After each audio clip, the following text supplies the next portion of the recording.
Well, good evening, everybody. Welcome back. The Saturday evening edition, the three-peat, the low-budget LCS. I've got Full Metal on the cast for you today. Well, good evening, everybody. Oh, hey I'm double audioing you. Hang on. That's my bad. That's what happens when I'm listening to the stream, because, you know, desktop audio. So, we have a very, very special addition to the stream for you tonight. It is limited in terms of what we can give you. I'll be your caster tonight. I'm Papoa, aka Papa Boa, if you're a chance. I've got Full Metal here for you, Crouch Master. We've got waffles. Alright? Here's how it works. We have a waffle cam. We've got a waffle cam for out of game, we got a waffle can for in game. You can spend 5,000 of your hard-earned shekels, and I will make a waffle. That's all we've thought through at this point. My DMs are open for further suggestions. I had one community member suggest that we should add toppings, add another redeem so we can do toppings. Which oh, don't bonk the camera. Okay, we're good. What is the max amount of waffles? Okay, I made a that sound you hear? That means it's ready. That means it's okay, ready. So we can make waffles now. Yeah. So the waffle is ready. The max amount of waffles, I am not sure on. How long does each waffle take? Okay, so this is the best part about the Cuisinart Double Flip Round Belgian Waffle Maker, okay? Not only are they, well, not an official sponsor yet of the Low Budget LCS, but maybe we'll make them a pitch deck with this stream, who knows? Yeah, no, come over, Jack. You wanna get over here? I'll give you a waffle. If you come over to my house, I will send you my address. If you get over here, I will give you a waffle. I will give you several waffles. I'll give you a dozen waffles. Well, that is how many get redeemed. If only one gets redeemed, we'll only have one waffle. So, yeah, I'm pretty sure I have enough batter here for probably like 10 waffles. I'm gonna try not to make them too big, so we have more on the back half. But like, yeah, it's only a few miles. But we are ready whenever for the folks in the game. We've got some Executive League action for you here. We'll do the draft, and then Full Metal has a little presentation for y'all. So yeah, got an exciting matchup tonight. Yeah, it's pretty exciting. So I'll put the waffle cam away, but that can come back out at any time. We also will have an in-game waffle cam, should you want it. Yeah, it's, you know, sadly it's not pancakes. I know waffle versus pancakes is a big discussion, but the beauty about pancakes is that you can design them very easily. Waffles, they're very like it's a waffle. You're getting a waffle. You know what you're gonna get. It's the same thing every time. Maybe you add toppings, maybe you throw in some ingredients, but it's always the same. It's the template design. True. Yeah, but I think you can put toppings on waffles, and I'm just saying, I've seen a lot of like YouTube Shorts, TikTok waffle content where they use it like a panini press. There isn't a waffle press. I'm just saying. There's like, there isn't. I mean, sorry, there isn't a pancake press. There's a waffle. This is a waffle press right here. I can put some cheese in this bad boy. You know, maybe do a little like pizza action. But yeah, I'm excited. I'd be curious to see what you can really do with a waffle press. What are the limits? What? You know, how far are we gonna push the Cuisinart double flip round Belgian waffle maker? Exactly. I would love to see, you know, what does the community think? Is it pancakes or is it waffles? Oh, we can do a poll tonight. Let's just do it. Tonight's gotta be waffles. But what does the community think? Are you a waffle or are you a pancake? What side are you on? Also, are they ready? No, I think they're still waiting. Yeah, we're just waiting to see. I'm just gonna start that poll. Yeah, what do you guys think? Would you rather have a waffle or a pancake? Now here is the catch for pancakes. Is that pancakes you can very easily go to IHOP and have like a 4 or 5 stack. But having more than like 2 waffles, I feel like it just destroys me. I feel like I have like 2 waffles, maybe some ingredients on top, and there's nothing else I can eat.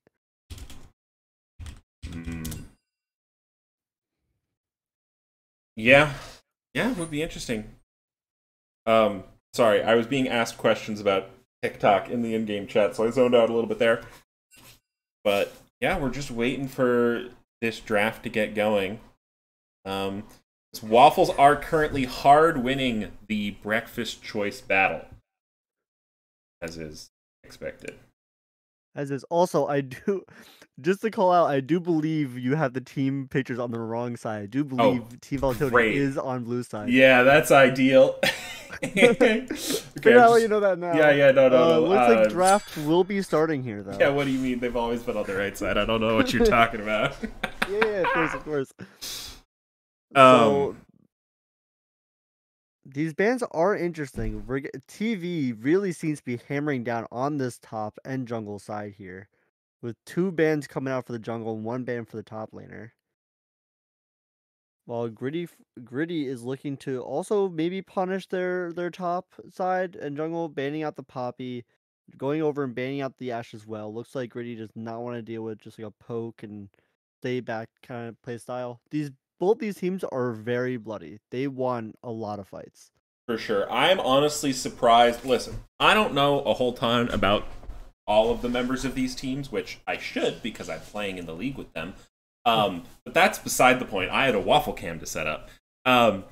What I do know is that Quicksilver is on Team Volatility. Correct.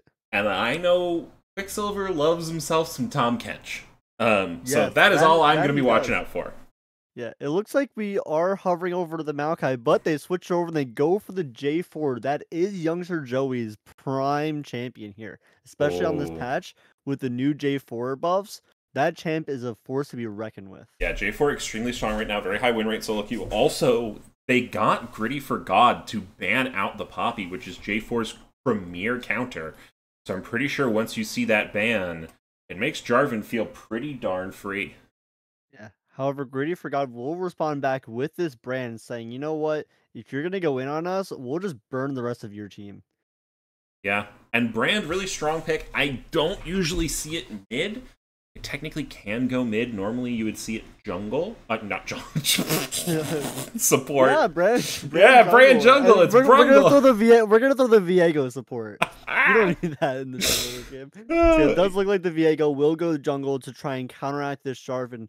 That is a very aggressive, jungle here. Because Viego wants these early skirmishes to start, getting his passives to go off to get these swaps over. And Jarvan wants to make early game plays as well. Yeah, Viego, I mean, listen, I've heard whispers around Team Volatility of Viego support, okay? I'll say it. Maybe Griddy4God, they were peeping LBLCS community chat, they got some ideas, this is brand mid Viego support. Maybe it's just Viego jungle brands. Who knows? Who truly knows until we finish this draft? That's a crazy flex. Now, it does look like Team Volatility will go with the Thresh and the Orianna. Now, Orianna is also a very strong pick in the meta here, especially with these W buffs.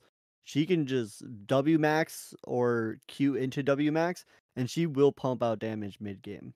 Yeah, and so combine that with J4, who is an excellent, what I like to call, ball delivery system, or BDS for short. And you have one hell of a team fight, especially into the relatively squishy roster that Griddy4God has been drafting so far. Yeah, I mean, you've got the Brand, you have the Nami. Viego doesn't really build that tanky. I mean, I haven't really seen him go any, you don't see, the Stride Break, you don't see the Gore Drinker on Viego. For the most part, you still see Eclipse, maybe Dustblade still. But looks like the bans will start, and Griddy4God will say no to the Tom Kench. We will not let Quicksilver get that this game. Yeah, unfortunate we don't get to see Moonstone Renewer Tom Kench top lane. You hate to see it, really. I mean, watching Quicksilver play Tom Kench is just a thing of beauty, but is going to get banned away as it is one of his signature champions. We'll have to see what the adaptations from this man are here in the top lane. Kind of known for the more wacky off-meta picks, so I'm excited to see if he has something in his pocket. Obviously, Griddy4God will have the final say in this draft. So we'll have to see if they save their mid or their R5. Now, the interesting thing is that Team Volatility banned the Cassiopeia, but that is not for Cassiopeia mid. That is for Cassiopeia top, because Griddy4God for real, on the top lane loves to play Cassiopeia top lane. For real, yeah. For real. I had to include it. For real. No, yeah, that's the man's name right there. Oh boy. But yeah, so it looks like both sides are focusing these top lane bans. Even with the Warwick ban, that could be played top lane.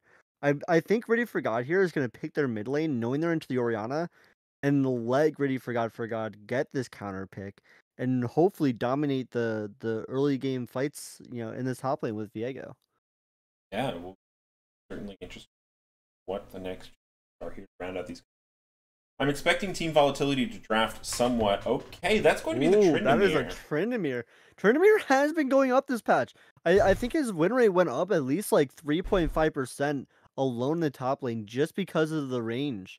I mean, going up 50, 50 range now this patch? Mm-hmm. It's a force to be reckoned with. Looks like we will get the Urgot hover, probably a pick into the Tryndamere. Forces Tryndamere to, Urgot wants to go in, wants to have these quick fights. Now, and then if Tryndamere tries getting away, he could look for an ult. So it is a potentially good pick into that matchup. What if this is Tryndamere mid? An Orianna top? Orianna Thresh. Brand Nami bot lane. Okay, I'll say it. Could be interesting. We do see the Ziggs though, and that has been a really good pick for Skibby. Skibby likes to play this Ziggs, likes to play this poke, stay away from us type of bot lane. Let the top lane get the jungle pressure. Let mid, hover around. And this Thresh Ziggs is just gonna say, we're just gonna poke you out, and if you try and engage on us, Thresh will just hold you back, and I'll just burn you to shreds. Yeah. It's certainly interesting. Does also suggest that perhaps SideClick is going to be roaming here on the Thresh, getting around the map, ways to influence, because Zig's not going to be the most aggressive, solo killy kind of person. And we've got the Darius pick in. So are we going to see a Tryndamere mid game? It's either Tryndamere mid, I don't know, but let's hop on over to the client where we can see this go down. I want to see where this what you got Brand Nami bot lane to fight off the Ziggs, Tryndamere mid against the Orianna. I kind of like it. I like the idea of potentially having this Tryndamere mid lane against Orianna. Brand top is the call coming in from the analyst Vega. Ooh, could it be Darius Nami bot lane? It could be. It could be Darius jungle. Where does the Viego go? The Viego is mid. ADC? Viego mid. Viego mid, Tryndamere Nami? Yeah. I mean, I think Nami surprisingly works great with both Tryndamere and Darius, because, I mean, you E them, they get the movement speed, and it buffs their auto attacks when they go in. So the Nami works surprisingly well with both champs. I have it on record. We do see the Darius top lane. On record that Vega is predicting Brand top. Unfortunately, not going to come true. Looks like we are likely going to see Tryndamere mid, Brand bot would be my call out. And yeah, so Tryndamere mid against the Orianna. It's as someone who has run it before, Tryndamere mid is very good for applying pressure and going into the enemy jungle and taking their camp. Yeah, it's very fast, and it's you just E over the wall, you ward down, you take the camp, you go back. So we do have a call out here from Vaymyra, just saying, if we don't know what we're drafting, they don't know what we're drafting either.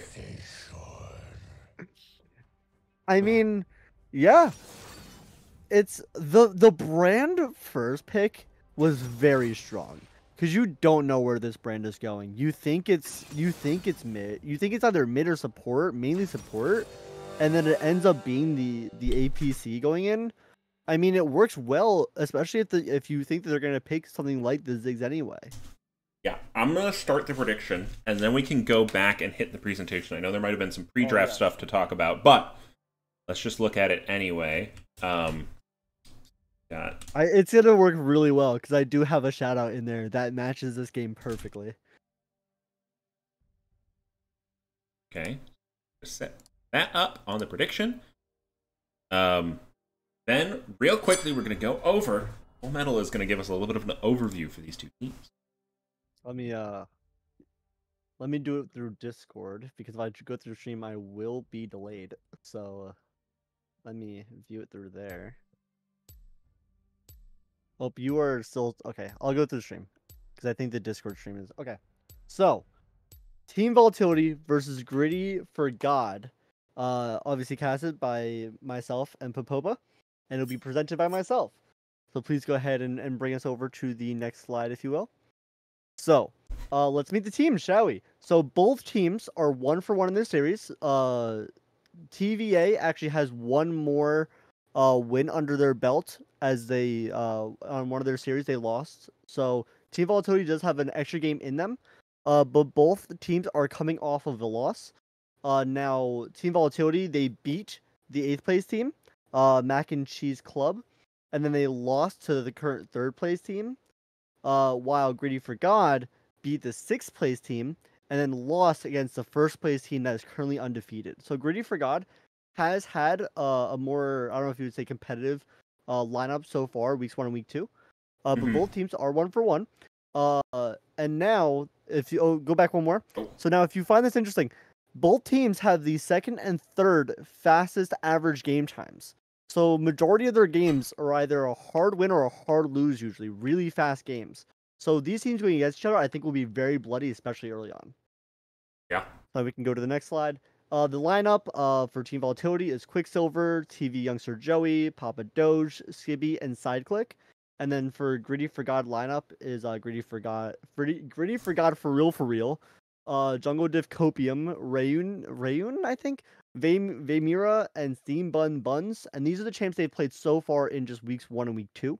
Obviously they play more. Obviously we see new picks this game, but this has been their repertoire for the games prior to this. And just to speed things up, we'll go over the next slide.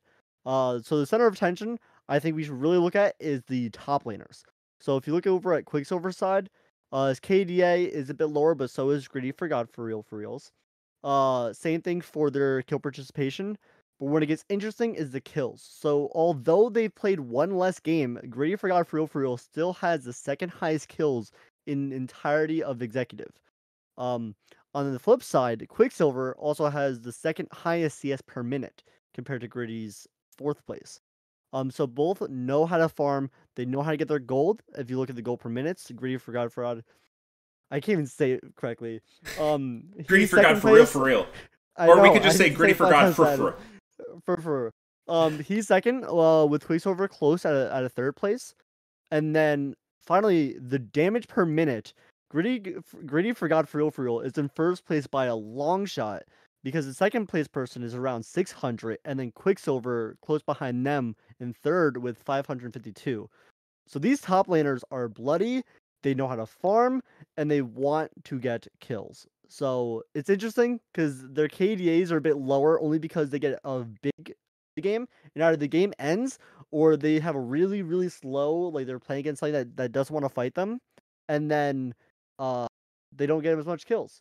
I do believe the game is starting though, so just quickly on the last slide, I will shout out that the Jarvan from Youngster Joey, he has been playing this thing nonstop and wants the unsealed spellbook plays. And now that we're in game, I will look, and I'm curious to see if he went Conqueror. I think he will.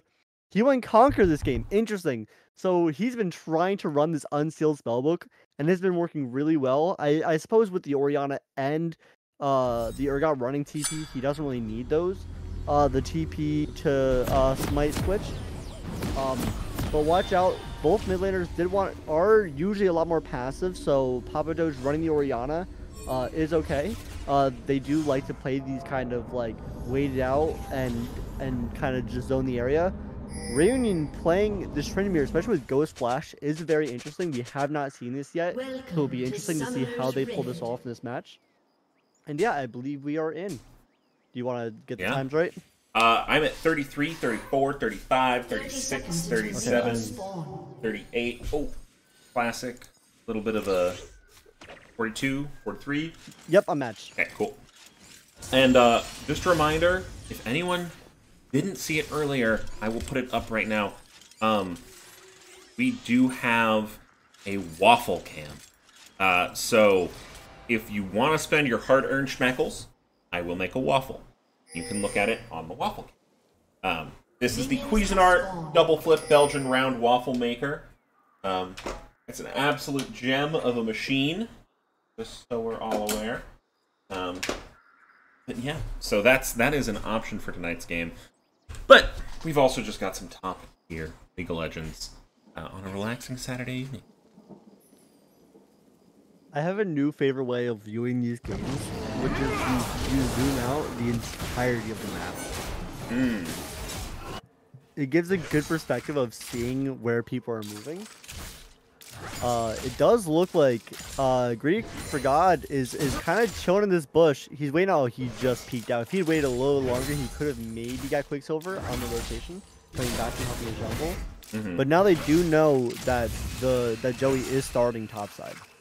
Yeah, for sure. So it is sort of known, at least for the side of Griddy4God, what the jungle pathing is going to be.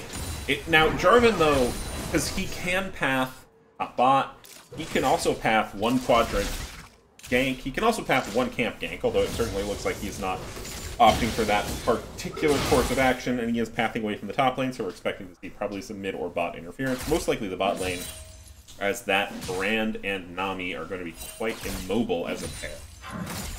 Yeah, and it does look like the bot lane this Brand Nami are looking to kind of hold this wave right in front of the tower to freeze it up. They don't want to push, knowing that the J4 will be, routing down to that side of the map. So they're opting to just, let's just, last hit, let's just stay back. We'll get our poke in later. There's no need to play aggressive now. And the Darius is actually pushing and looking for an early back as well top lane. So it will be interesting to see, Griddy getting this early back without the TP, just to try and get this item onto this early. Yeah. We'll definitely be watching this top lane matchup. Diego obviously pathing that way. Quicksilver sort of has that wave where he wants it.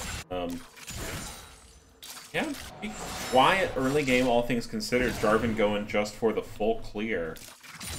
Yeah, I mean, he knows, like, you guys are pushing bot lane, they're freezing into their turret. Oh, Joey does look like he's going in for maybe a lane gank here. Is going into the middle bush. I don't know if they see that. It got pinged out, so okay. There was a question mark ping there from likely the Mira or Steam Bun Buns. As Cyclic is looking to go aggressive, is going to throw a lantern. We're going to have to see what happens. Youngster Joey chooses not to take it. Flag and drag not going to land. And now we have Jungle Copium up on the top side. Finds the slow onto Quicksilver. Flash forward from Griddy4God. For real. Quicksilver might burn down. First blood goes over to the top lane. Beautiful counterplay. Knows that the Jarvan shows bot lane. Knows that it's safe to go for this aggressive play. Does take the turret shot, but says, hey, I know that your jungle can't come and kill me for this. So the Griddy's back there with the Darius to get the early Doran Slate and the Doran Shield. Helps him with just that bit of damage to help his passive go through and get that first blood. Yeah, really, really good. Well played. Darius with the bleed ticking. It's kind of like Twitch. I never expect Darius bleed to do as much damage as it ends up doing. And then just a little bit of tragedy in bot lane is they just weren't quite able to fully execute that gank. They did get both flashes on the same timer. Which informationally I think is going to be really good for Team Volatility. But yeah, overall heads up from Griddy4God. Yeah. Also, it did seem like my client lagged a bit. I'm on 438 now. Ooh, I'm at 456. Okay, I'll catch up to you. Okay, I'm at 5 minutes. Cool. Right. Yeah. So now the thing to note is that the bot lane, both Brand and Nami are both out of flash. So it will be interesting to see if Youngster Joey tries to... Oh, we're going to see a gank in the mid lane. Jungle Copium just not quite going to land that W. Yeah, but that does leave Papa Doge low on mana. So it's interesting to see, you know, with the Premier building up this slow push here, will he be able to maybe get this to crash in with Papa Doge low on the mana and maybe look for a play onto Youngster Joey? Could be interesting. Yeah. Could be quite interesting indeed. Sorry, I was reading what Vega was saying in the chat. Streamer just streams the client in Discord, and then Vega just uses the client for stats. I can do that real quick. It looks like we're at a bit of a pause, so let me just hop on over to this, and I can go ahead and bring my lead. I heard sounds, but I think it was just wave clearing. I think we're good. Yeah, we are good. There's no big fights going on. Cool. Cool, now I can use this for time. Yeah. And then we'll always be synced up. Yeah. Should be good. So, looks like TV will opt for this early drag here. Papa Doge was forced to TP back to lane in order to help with this. It looks like they know that it's being taken, and they're looking for maybe something in the top portion of the map. We do have Darius coming down here, maybe to look with Orianna on the way back to lane. But Urgot does look like he's kind of just keeping it there. Quicksilver is opting to keep the wave, slowly push it up. Now that they know that Darius is missing, and it's just coming back to lane, he's pushing to walk back. Yeah. And something else I do want to point out right now, it is 1-0 in favor of Griddy4God, but currently the way the gold is standing through, I just think, a little bit of a CS lead in top and bot. Team Volatility are actually dead even on gold, and they've got a dragon. So you could argue that Team Volatility are currently in the lead. Ooh, Cyclic going for a good play. Is going to be able to find the play. Is going to be able to find the hook. The flag and drag lands, and Skibby picks it up with a cheeky little go around, and Quicksilver finds it on the top side. Not going to be executed by the Noxie, and Guillotine manages to use his ultimate to just barely escape him. Death in his own. Now Papa Doge using Shockwave to try and get it, but the Heartbreaker slows him down, and Jungle Diff Copium finds a kill of their own. Explosions across the map. Like I told you, these are going to be bloody games. Both teams want these kills, want this early map pressure. Probably that was the Darius going down against the Urgot, with just the ultimate getting him at the very end there. I think it just was because, you know, the Darius did not have his flash to try and get away from that ult shot. If he did have that flash, I think that fight would have been differently. But now with that kill, that does allow Urgot to rush this Tiamat and get a lot of pushing pressure against the Darius. Yeah, it will be interesting to see how this top lane matchup goes. Now, Quick does have a very slim gold lead there on Griddy4God, for real. But now, yeah, I think... Go ahead. I was gonna say, now it does look like the next dragon, what is that? It will be a Cloud Drake. So it could be interesting what this soul could be. Could this be an Infernal Soul that could be really good for this Grand Nami and this Orianna Ziggs as well? So it will be interesting to see where the Dragon Soul ends up going. I think it could also be Mountain Soul as well. Don't think that would make too much of a difference, maybe for the J4. But otherwise, I am interested to see what it's going to be after this Cloud Drake. Ooh, Joey's going to have to be careful. Griddy4God will spot him out doing this. Diego can move, Tryndamere can move, Griddy4God for real is moving. Flag and drag over onto Griddy4God for real, and it looks like the call is to escape. Red team is going to go ahead and pick that one up. Side click is available, throws the lantern, but mid lane, Tryndamere's going. Griddy4God finds it. Now Rayun is finding them on the back line. Skibby got incredibly low, Heartbreaker over the wall. Jungle Diff Copium wants it. He finds it, takes a couple more shots, but it don't matter. Griddy4God slaughter the top side. Yeah, Rayun on this Tryndamere, I mean, the entire time that fight was going on, he was just autoing the Orianna. He was like, you cannot go help. You have to worry about me. And the second the Orianna goes over that wall, he just follows. He just says, hey, I can keep going. Uses the flash, uses the ghost, and pushes them out. You know, beautiful smite by the Jungle Diff Copium with this Diego. I mean, he's got this, he's 2-0-3 now. He's got a bounty. He's got early gold. What is he? He's going to back and maybe get Kraken Slayer here with this Moon Quiver. Yeah, 1850 in the pocket. I think that is certainly enough to pick up the full Kraken here for Jungle Diff Copium. Yeah. And still has a Herald in his pocket. Yeah. They could use that potentially mid or bot and try and get pressure for this Cloud Drake. I think Cloud Drake could work excellent, especially on this Diego and this Trinity. I mean, you just have so much movement on your team. Let's see what they do. It looks like the bot lane here with Brandon and Nami are showing in that bush, maybe looking for a pick onto Skibby here. Yeah, they're going to go. Here comes the tidal wave. Skibby going to have to be careful. Does manage to dodge the tidal wave, but it might not be enough. Is able to lantern to safety, but the Van passive is ticking. Can Skibby find it? The Mega Inferno Bomb just not quite going to be able to find enough damage onto Steam Bun Bun.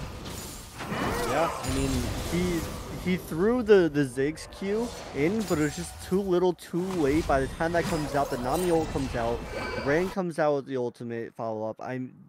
With that huge fight and I mean that huge burst, the Thresh Lantern just is not going to save you. Yeah. But now it does look like that does leave Joey and Cyclic to try and roam up to this mid lane.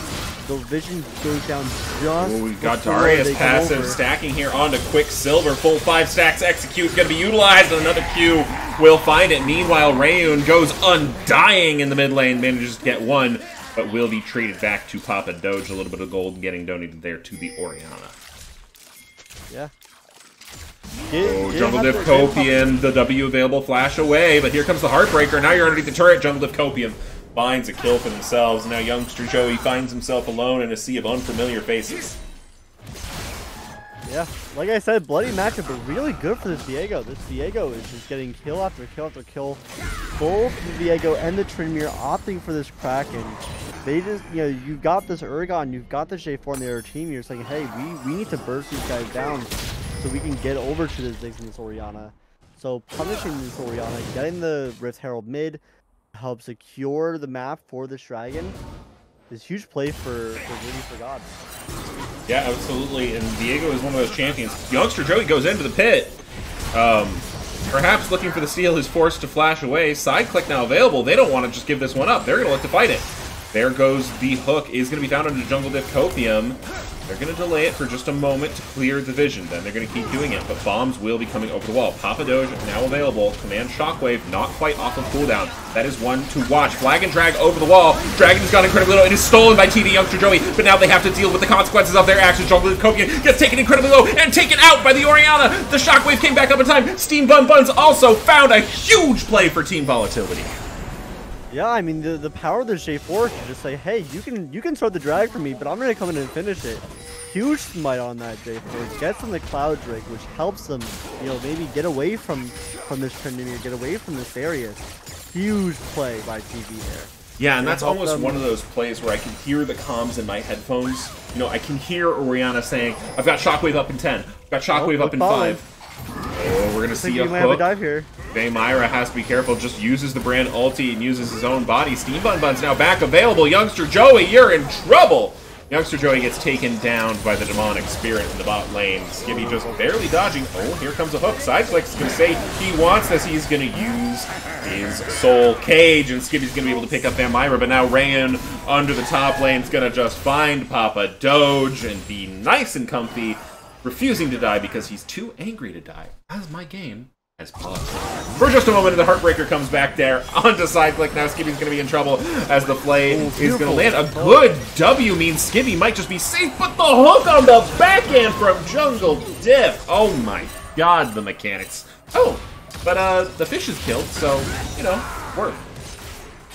Yeah, crazy. I mean, again, this Jungle Diff Copium on this Viego, just switching these champions. Beautiful hook while Thresh secures the kill.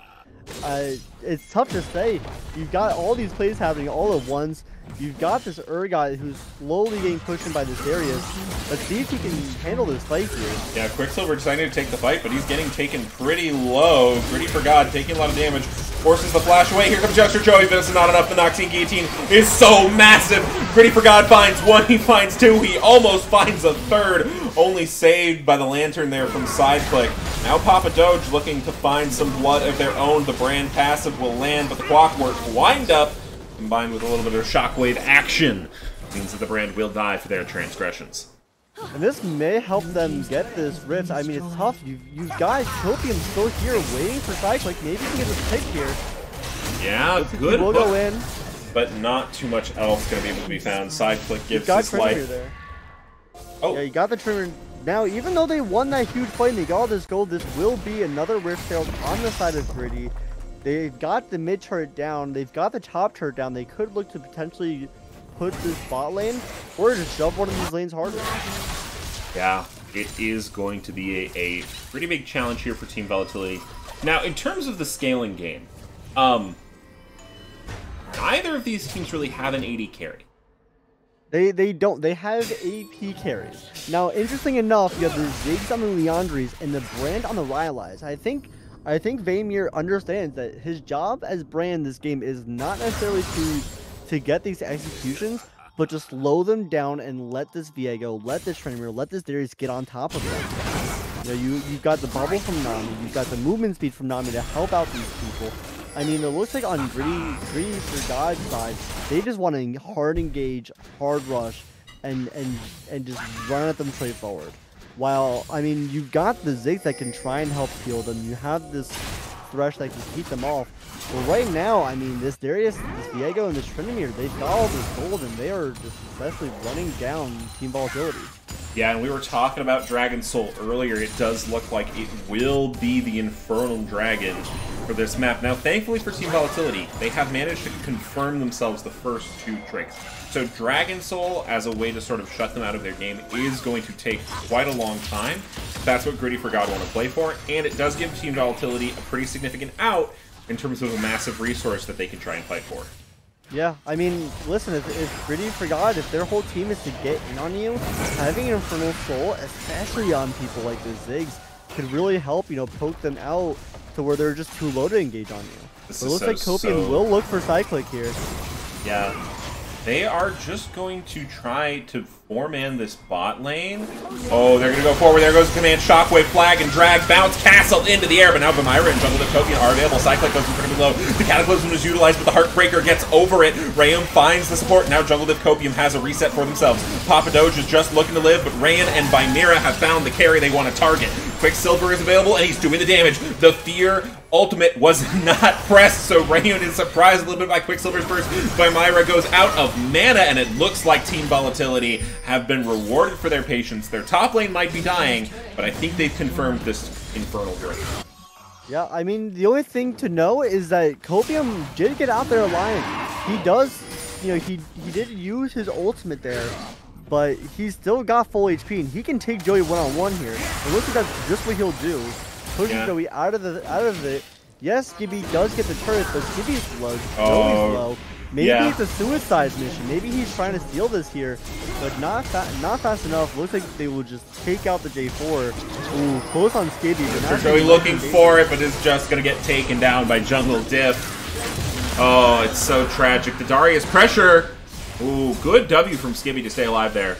The Darius pressure just meant that Sideclick and Quick had to go top lane or they were going to lose inhib, but that just meant that Jungle Diff could come in and take out youngster Joey on the Dragon.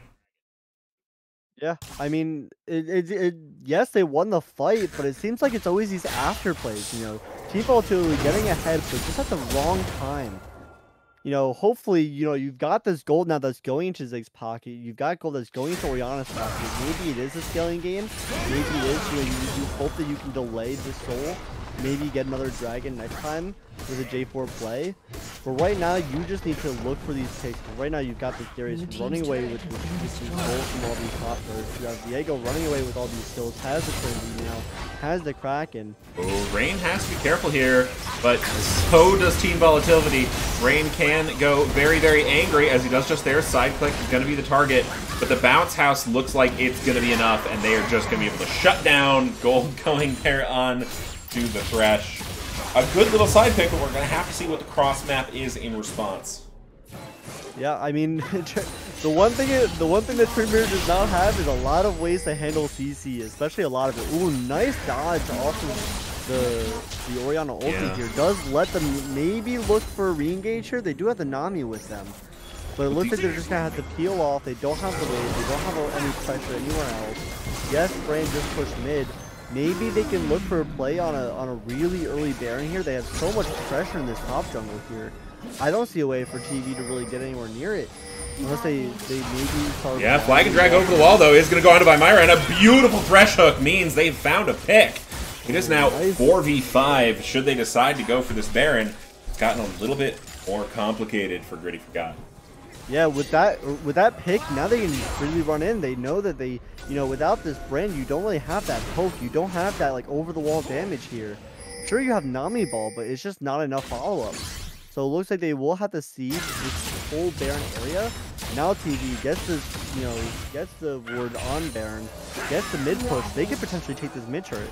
Yeah, with Ziggs, that is almost a certainty. Can just W that one down, but Quicksilver's going to have to be careful as his Anathema is here to fight him in the top lane. Quicksilver getting the stacks up. That's going to be all of them found. Flash over the wall means that Quick will be safe for now. Yeah, and he's got Cyclic coming in with Skibby, so this will force the Darius to back out. Darius did not use Flash, did not have the Ghost up, so forcing the Flash away from the Uriot may be a big game changer in this next fight, especially with Darius now able to push this top lane, apply pressure there. You have the Trinity bot applying pressure there.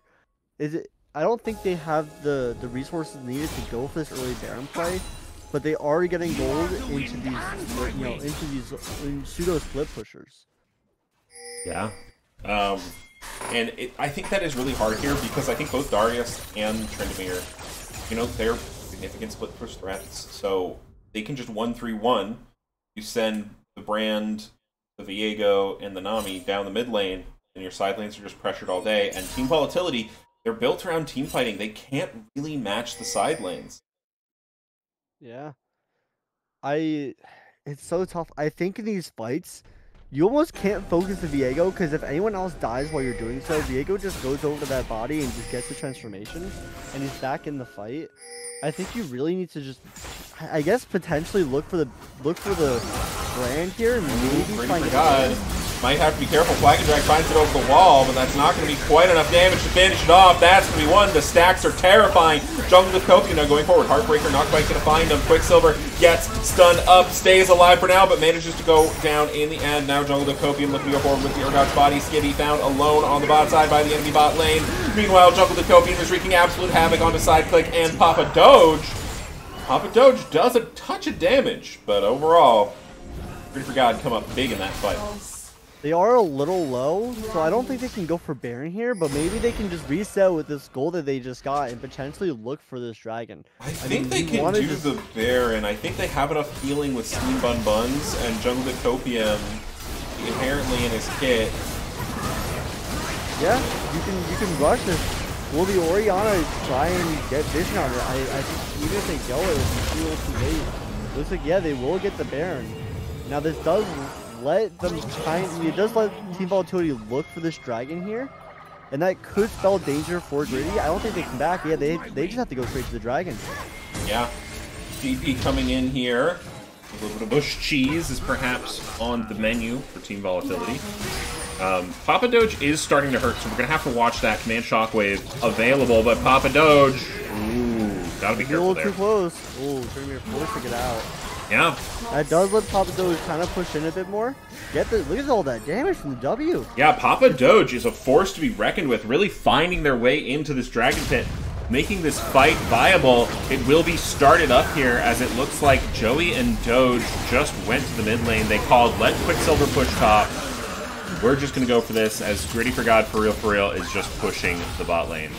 Yeah, they know they have Baron. Maybe they say, "Hey, listen, we don't lose the game here by potentially losing this fight. Let's just push these lanes before they get the Baron push." Yeah, flash forward. Papa Doge is going to be found by the Brand, and that's going to be too much damage. Meanwhile, Griddy4God for real is being danced around by Skibby and Sideclick. Does manage to land a big Q to stay alive, but it looks like Skibby will find the shutdown in the end. Some beautiful bot lane synergy coming out from Team Volatility. Yeah, Team Volatility saying, you know what? Yeah, they had a lead early game. Yeah, they've been pushing us on these Infernal Drags, but we have so much scaling with this Orianna, so much scaling with this thing. Let's just play a little back, let them try and make these pick plays, and just catch them on it. The Orianna sadly was a bit too far trying to get that turret, trying to get this objective bounty gold. I mean, you still have a you know, top lane turret kind of quarter HP, mid lane turret, half HP. You have potential for TV to try and push these with the Ziggs and get some of this objective bounty back into your hands. Joey able to secure the blue buff against some of the token here. Yeah, hey, we had a batter up. Finally, thank you so much to Valentine, another wonderful co-caster, activating the waffle can so I can show you just how amazing the Cuisinart double flip round Belgian waffle maker is. This thing, in the next, like, 30 seconds, is going to pop out a waffle. And not gonna lie, the first day I set it up when I got it, I made some waffles. It said it was done cooking. I could not believe it. It happened so fast. But I ate the waffle. That waffle was cooked. As long as it's cooked, you just don't want to say it's cooked and it's not. That's the worst case scenario. You don't want it to be overcooked either. So the fact that it turns off right when it's done, correct? It doesn't just like make an alarm to keep cooking? No, it beeps at you, but it keeps cooking, which is actually good because I find that their definition of done is a little bit lighter than my definition. Griddy4God for real does not find the hook back. He's going to utilize to go to Skibby. He's going to take quite a bit of damage, but the shield coming through is quite strong. Jungle Copium going to find it though. Griddy4God for real going to use the Gargoyle Stone Plate, but they will be suppressed and taken down on the bot side of the map. That was a lot of resources put into bot side, which does let you kind of run over this top lane. So you have the Thresh here, but it's just not enough. That turret will be Rayun's and not taking it back in time. Joey, yeah, youngster Joey is available. Hook gonna land. Flay pulls Rayun back, but Papa Doge has to be careful as this is an angry man. The shutdown will go over to Papa Doge there as the mid turret falls. Yeah, GG just kind of suiciding after these turrets. You know, they get the top turret, they get the mid turret here. Thankfully without losing anyone. Maybe they get the Diego here. Tycoon's just going right over him. Stunned up. Passive gonna be propped. Ultimate gonna be utilized. It's absolutely unfortunate. Now flag and trag means another Heartbreaker available for Jungle Copium. This is looking dicey here for the side of Team Volatility. Yeah, it's just Team Volatility. They're trying to stop these plays. You know, they put a flash forward. Quicksilver looking for it. Is going to find the suppression. Meanwhile, on the back line, Jungle Copium getting taken incredible blow by Papa Doge, but is going to stay alive. Now Quicksilver looking to finish off what his teammates started. A nice little hop, skip, and a jump over the wall now by Myra. Looking to go back in, but a beautiful go forward. It's going to be 1,000 gold shutdown there for Skibby. Griddy4God for real. Looking across the wall, has the flash available. But Quicksilver and Skibby know when it is time to go away. I don't know why making waffles is out of stock. I can't actually change the redeem things. So it's possible we set it on a timer. I can look into that. Timer, or there's one batter up is allowed. That would be hilarious if Buggle just said it so there's just one waffle. Just one waffle. Oh my goodness. Team Volatility there did look like they were potentially on the brink of death. They were able to hold off, got a massive amount of money into this Ziggs here. I'm interested to see what they rushed. It looks like they were going to go for the Void Staff here, saying, I just need my Leandres to burn. You got this Diego who's running this Woods End. You've got this Darius who's got the Milk Charge and the Gargoyle Stone Plate. As a Ziggs, you need to make sure that your damage is going in. And with a lot of this resistance here, it's going to be tough. It looks like they will potentially look for something here. Yeah, the waffle is done, Val, as we are going to have a little bit of a fight around here. Rain on the back line as the wave goes across the entirety of Team Volatility. Papa Doge trying to stay alive. The Shockwave will find a good bit of damage. Quicksilver going to the back line, but it is just not quite enough. They do still have the Jungler life, so they can still look. Heartbreaker over the wall. Jungle Copium wants to find it. The double Heartbreaker means that Papa Doge goes down. And Jungle Copium smells blood in the water. Will they find it? Looks like they will go out. Oh, youngster Joey looks for it. Tries to find Steam Bun Buns as recompense. That is just going to fall in the end. Griddy4God for real, showing us the aggression on this Darius. And now that's 3 Infernal Drakes, all in the pocket of Griddy4God. Yeah, they're stacking this up. Looks like they're also gonna commit to TP mid lane here. Yeah, they're gonna go ahead and melt this Baron as we've seen them do once before. Plenty of damage available. You got your 80 carry in the jungle on Jungle Discopium. You got lots of damage coming in from Griddy4God. Myra, no slouch either on that front. 2 open inhibs, one of them taken, one of them not. Just one outer tower stands here for the side of Team Volatility. Team Volatility will have a bit of trouble. I mean, if they can just get vision around their base, you know, looks like Quicksilver's gonna go for that vision, you know, it's gonna be tough. They're gonna have to try and poke them out, because if they let this Trainer Mirror, they let this Darius, they let this Viego get into their base and get onto one of their carries, it's gonna do dangerous. Okay, I can redeem Batter Up.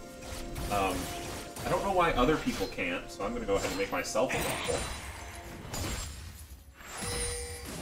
Only you can redeem a waffle. Apparently. Well, it could also... I am a mod for the... That probably has something to do with it. Oh, yeah.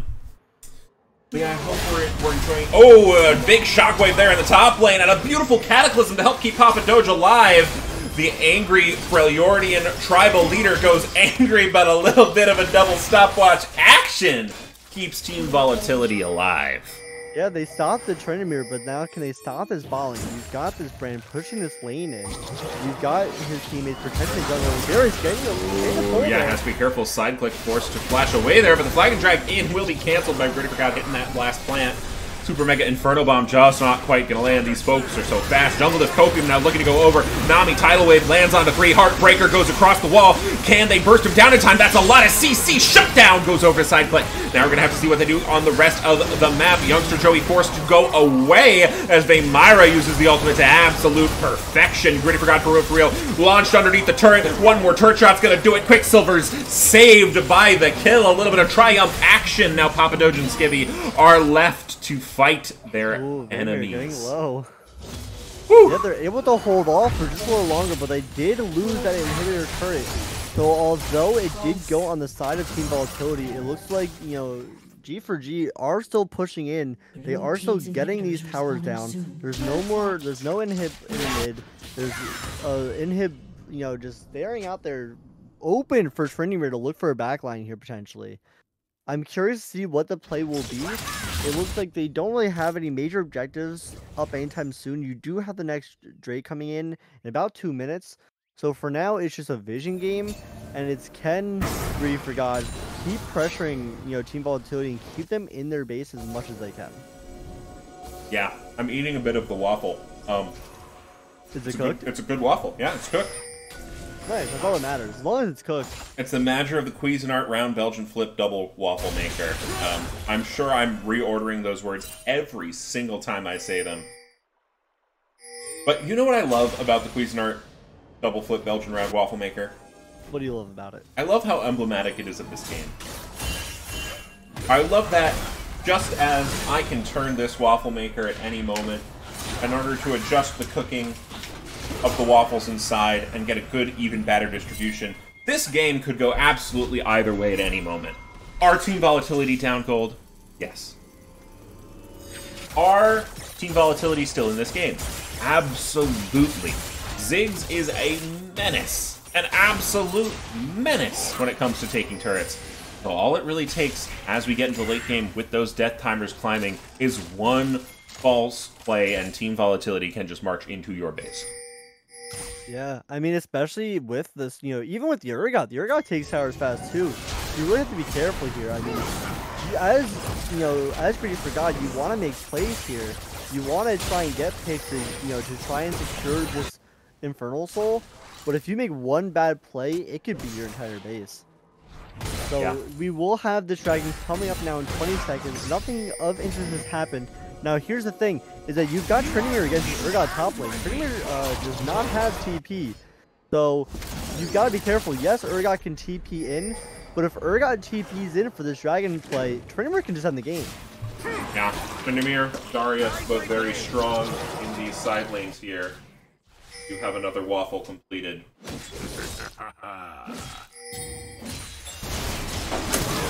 Ooh, Dragon gonna go in. Youngster Joey able to find the steal and zip right back out. putting both teams steal, here really? onto Soul Point. Yeah, putting this, beautiful steal, beautiful disengage here. Doesn't even die for the take. Just gets in there, takes it, gets out. Urgot did not have to waste CP.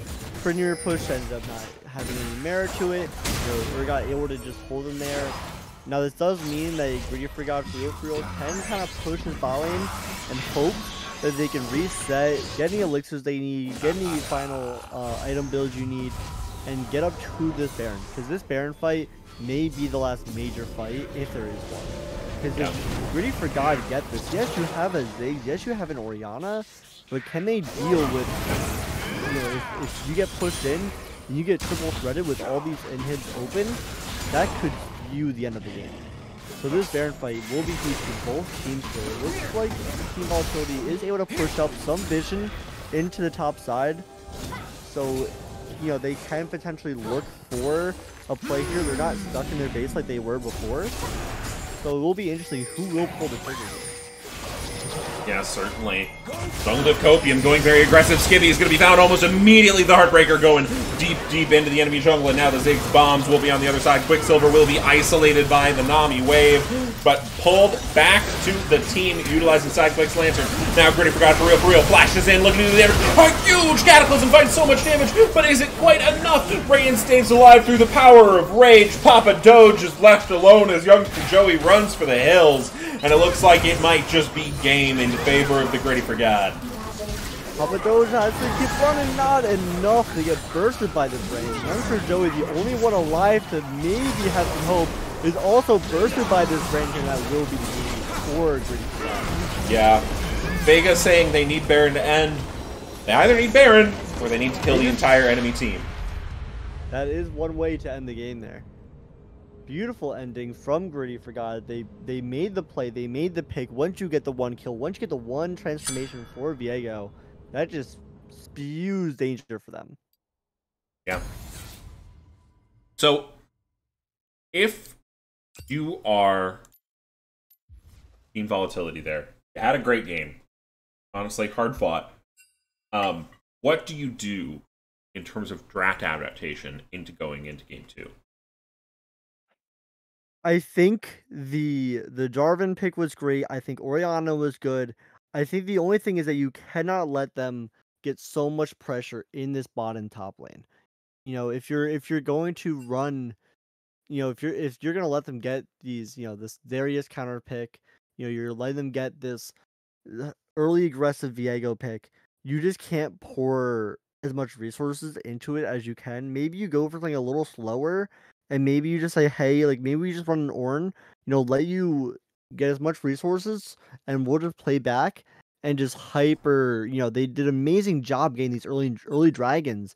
Maybe just go for repeat, but don't let Griddy4God get the end. Just keep that dragon going and quickly get that soul and push through this middle and bot lane. For sure, yeah. And that game could have gone quite differently if they had had that Infernal Soul, particularly in that last fight. If the Orianna combo was just enough with the Cataclysm to push it over the edge, we could have seen a vastly different outcome. But regardless, a good game 1 from Griddy4God means they are going to be up 1-0 in this 3-game series. And, whoo, boy, some schmeckles are going to be lost today. Yeah. I will be interested to see, does Griddy4God, focus this Jarvan? That is one of Joey's main picks. Or maybe they try and shut down, this mid lane or top lane. It's tough, Griddy4God for real has such a big champ pool. They've never even shown this series before. They're saying, hey, I can pull this out as a counter to your Urgot and just start shoving lane in and make your life hell. Yeah, it does look like we have it's pronounced like from Vaymira, saying their name is pronounced Vaymira. Vaymira. I will correctly state that 100% of the time. I will never mess it up again. You can definitely count me on it. Now, Thunderbolts and Lightning, very, very frightening. The reason the game feels like it's at 1.2 times speed is these teams are just good. That's the only way I can put it. Luffy93 saying Vaymura. Yeah, it will be interesting to see, what do they pull out for this game too. What do they change? As we recall, they went for these, early bans against the top lane on the side of Griddy4God. Do they do that again? Uh do we maybe let the Poppy through? And maybe bait this J4 pick to pick the Poppy. I don't know. Jungle Diffcopium seemed to have a really big impact in that game. Yeah, Jungle Copian was an absolute menace on the Viego. I wouldn't be super surprised to see it go away in the draft this time. I'm not quite sure what they swap out for it. Luffy? Yeah, it's tough. The TV bans did go, Lowy, Shyvana, Kane. Maybe they just repeat saying we can't let, this top jungle on Griddy4God have, their prime picks. Looks like Griddy4God will repeat and will go for this Poppy ban, saying, we don't want you to stop our engages. We don't want you to play a safer way. And it looks like Team Volatility will do the same as well and ban the Alawi just as last game. Yeah, it almost seems like they're daring Team Volatility to not pick Jarvan, because then they're just going to pick it with the Poppy not available. And since Griddy4God, our first pick, it makes this pick ban relatively challenging here for Team Volatility. You already had something you wanted to swap out, perhaps, in the Viego, and now you're faced with a Jarvan as well. Yeah.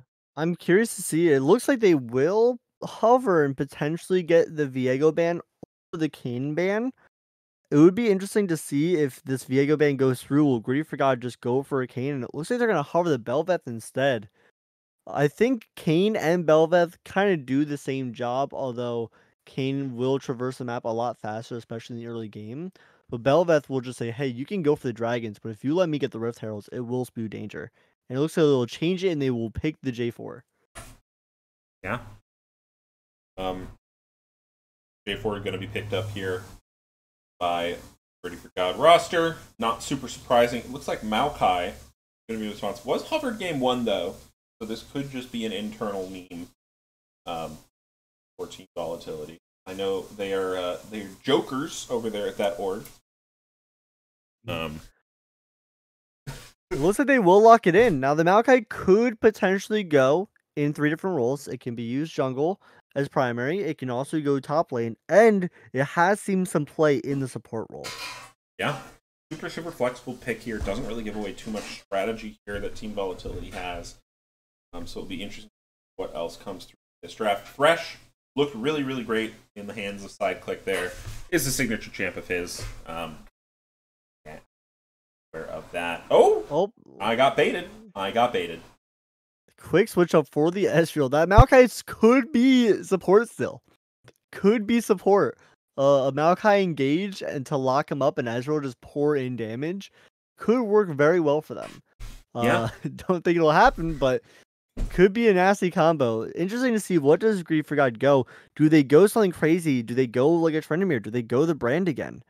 Looks like they will often say Sivir. One of the times, Sivir Victor Instalock. They want to scale hard this game. Yeah.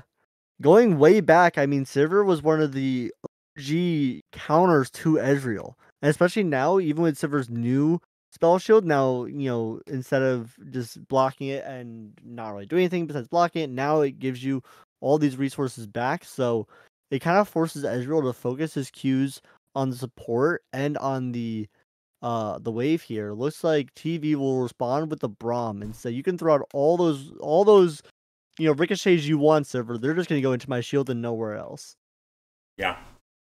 Really, really strong. Braum Ezreal, quite annoying lane. If not pretty synergistic. Actually, does Ezreal Q progresses Braum passive? Yes or no? Yes. Okay. It counts as so you can do Braum auto or Braum Q into an immediate Ezreal auto Q, and they immediately get knocked down. Yeah. So yeah, Ezreal. It's funny. I only know that because I know that Ezreal Q also procs press the attack. Oh, and yeah. Both procs are the same. Interesting. Okay. Yeah. So a lot of aggression and a lot of lockdown. Team Volatility now just need to draft damage in the second half. Yeah. I'm curious what does Griddy ban here? I guess I would say ban just damage. Yeah, you have the Ezreal, but you don't have any other damage. You don't need to ban the So Tom Kench. yeah, you really don't. I guess the Anivia is good if you're trying to say like we want to scale, we don't want to give them scaling tools as well. It looks like TV will say let's get rid of the cast top, let's get rid of the Xerath mid, or where would the Xerath go? Actually, I guess the Xerath could be support. That could spew damage, danger for the Braum. It would be interesting to see what does Griddy4God ban on their third. Do they pressure this mid laner, or do they try and ban something out from the top? So it looks like they'll look for the Azir ban. That no could Ori be ban. dangerous. Yeah, no Ori ban in. The Azir ban is definitely interesting. It does help Victor as Azir can kind of just get behind Victor and shove him wherever he wants. So, and this potential Silver as well. Silver does not have that shield, so forces their enemy mid laner. We don't want you on Navi. We don't want you on Azir. None of these scalers. We already have the Victor. What can you pull against us? And it looks like TV may opt to go for the Ziggs here. Is this Ezreal mid? It could be. Oh, I like that. Yeah, because if they go Ziggs again, they're already used to the Ziggs from last game. It's like, hey, we'll run it back with the Ziggs. Let's just throw Ezreal mid. Yeah. And Ziggs does do damage. Needs the Leandry, so damage will be a little bit light early on. But now you just have a lot of poke. You have this Ziggs, you have this Ezreal, you have the Maokai plants, you have so much poke. You don't really have anything, just consistently in front of you. you need So something what to do you go follow up on top the lane? poke. Yes. Need something. I don't know what it And is. It looks like they will opt for the Swain here. Where is the Swain going? Is Swain going Swain could go Swain bot. support? Swain could go. Yeah, Swain Looks has to for be this. support. It could be Swain top, maybe. I want to say it's support. You're looking for this Ezreal. You're looking to force his teleports. Yeah, and it looks like Warwick will go top lane. Right. Now, what do you go? What do you go against the Warwick? Because you need almost like a hard engager. You need some. It's so tough. Maybe you go in Aatrox against it. Trundle Could be interesting. Trundle could be good. Trundle could force the Warwick away. In a sense, every time Warwick wants to look for something, you put down the pillar to stop his ultimate. Looks like it will be Volibear. Volibear could be good. You have so much ways of taking out turrets just fast. You have Ziggs that just shreds turrets. You have Ezreal that can use his W to take them. And you have Volibear that just says, your turret ain't doing nothing anyway. True. Very turret-focused composition here from Team Volatility. I do think it is a little bit low damage, so we'll have to see how it ends up playing. However, it is incredibly high CC, which means if your damage is well placed, it doesn't matter if you are particularly lacking. Yeah. It will be interesting, because on the side of G4G, you got this Swain, where, it'll help in case the issue is that Swain's gonna have such a hard time staying on top of Ziggs. It's such a hard time staying on top of Ezreal. It's really only for this Volibear and this Maokai. So it's the Swain in this case is almost like your frontline tank that's just saying you guys can't engage on my Sivir, you can't engage on my Victor. But the Swain itself is gonna have a hard time getting onto the enemy carries. He's just gonna kind of be this frontliner. You've got the Jarvan who can maybe look for the Ziggs. And the Warwick who can kind of maybe look for a send, maybe get a nice lockdown on the Ezreal if he can bait out the teleport. But it's going to be this Swain's job here to try and protect this Victor and protect this Sivir. Yeah. We'll have to see how it comes out in game, as the prediction is available for y'all, so you can make the schmeckles, so you can make me make waffles. Yeah. Looks like Let's Force in chat saying Swain could have a field day here. It's gonna be interesting, because usually on Swain you want a fight where everyone is on top of you, but the only people that are gonna be near you is this Volibear and this Maokai. This Braum is not gonna be near you. This Ezreal and the Ziggs are gonna be very far away from you. So unless you're landing a really good route on this Ezreal and punishing him, maybe you go Rylai's early and you're trying to just get a pick and then never let them leave. It's going to be tough. Yeah, certainly will A challenging game. Sorry, was that about Ziggs mid? No, that was about Swain. I think Ziggs. Oh, that is a Ziggs mid. So it's gonna be Ezreal, Braum bot side. Yeah. Now Ezreal here's the Braum. thing. Do you think do you think it changes if it's not the Swain? Um. Because the only thing with Swain is that if Swain that like it's very hard for Ziggs to get away from Swain, Mhm. but it's very easy for Ezreal to. Right.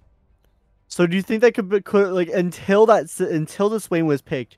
Do you think the Ezreal and Ziggs swap?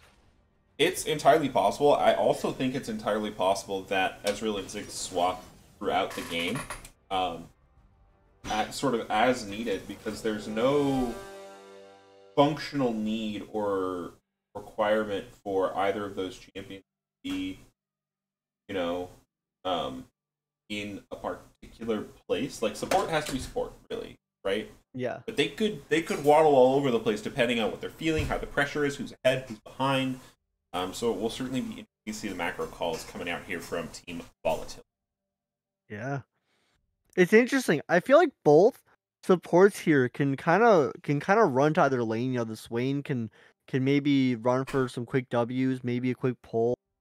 The Braum can just say, "Hey, Ezreal, you're on your own for a bit. Just don't get near him. I'm gonna go make a play with Ziggs." So I think it'll be interesting to almost see what the supports do in this matchup. You know, where do they go? Who do they focus? You know, what lanes do they roam to? Um, I think you do have a lot more kill pressure with this Jarvan and and this Warwick. Uh, Volibear. Yeah, he's got his E damage, but the best time to punish Volibear is early game. Yeah, will be interesting to see what happens. Warwick obviously almost uncontested in terms of 1v1 capabilities. You have to watch out for him in the top lane. He will, especially since we've already seen how well Griddy4God can play around these split pushers. I expect that Griddy4God will take that sort of role on this Warwick as well. Essentially say, you have to come fight me, and if you come fight me, I will win. So will be challenging for the side of Team Volatility. However, we saw how expertly they danced around Darius in last game, so perhaps we will see some similar things happen in this game too. Yeah, I think I definitely want to see.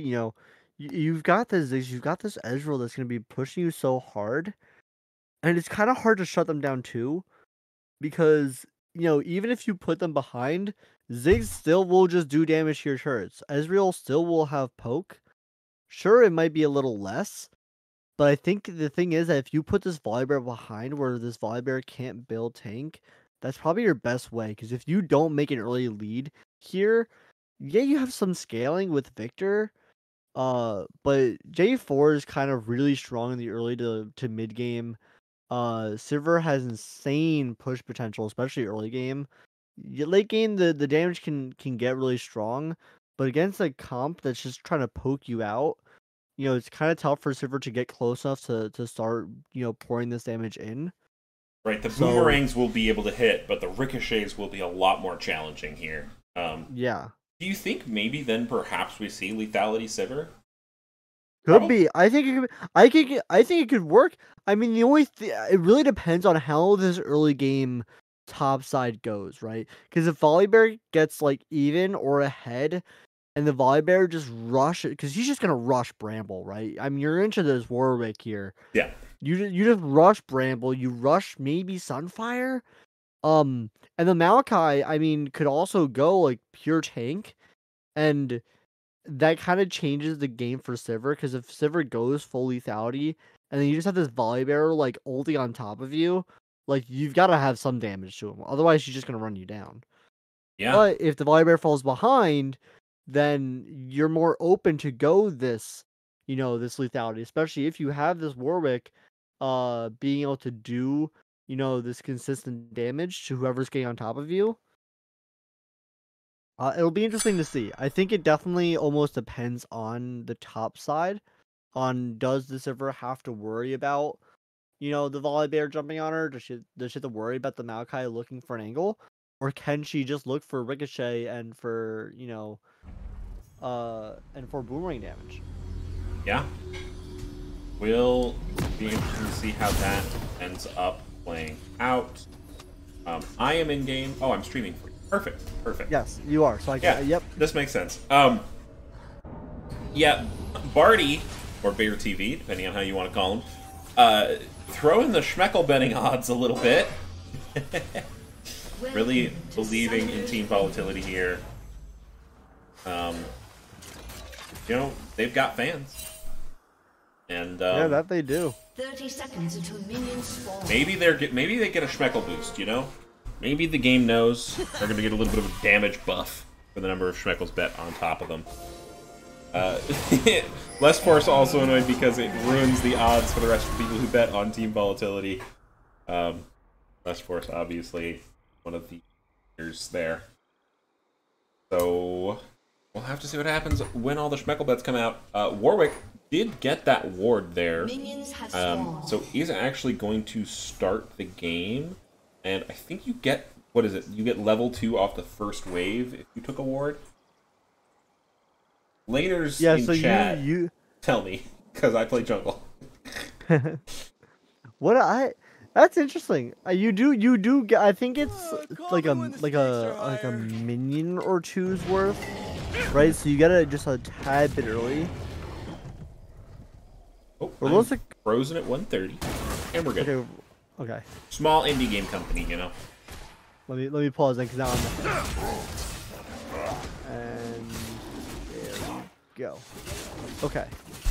So it does look like Warwick will be a little late to the lane there. So Volibear able to shove in and get some of this pressure out early.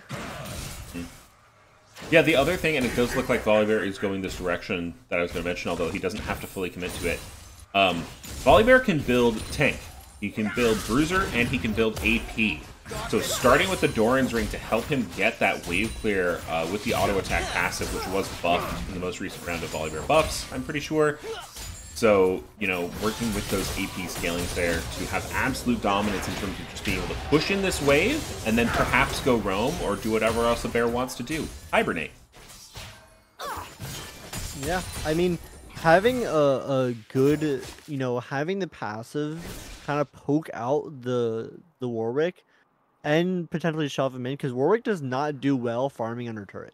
Ooh, hang on. One, I'm paused. Two, okay. I need to change the overlay to properly represent what is happening in the game. Because currently... Oh, and I have the teams on the wrong side. Jesus, what am I doing? Okay. Okay, there we go. Now we're on the same page. Ooh, a little bit of flash action that you all can't see because I'm incompetent. Looks like they can. We can see this. We can see the game. Oh, you can. Good. Yes. The stream can see the game, so you're good on that end. Yeah, we see some jungle div copium going incredibly low here. Papa Doge coming out. TV Youngster Joey going forward. The shield comes back up. The low damage Maokai, the W is going to be able to find it. First blood goes over to Team Volatility's jungle. Nice. And a fight topside does leave Griddy low here. Griddy's looking for Youngster Joey. Can he maybe get these buffs off? Griddy4God for real does so much damage on the Warwick, but a really good juke from Youngster Joey might just keep him alive. Here comes the Volibear, the flash forward, the stun from the skies. Quicksilver gets a kill of his own.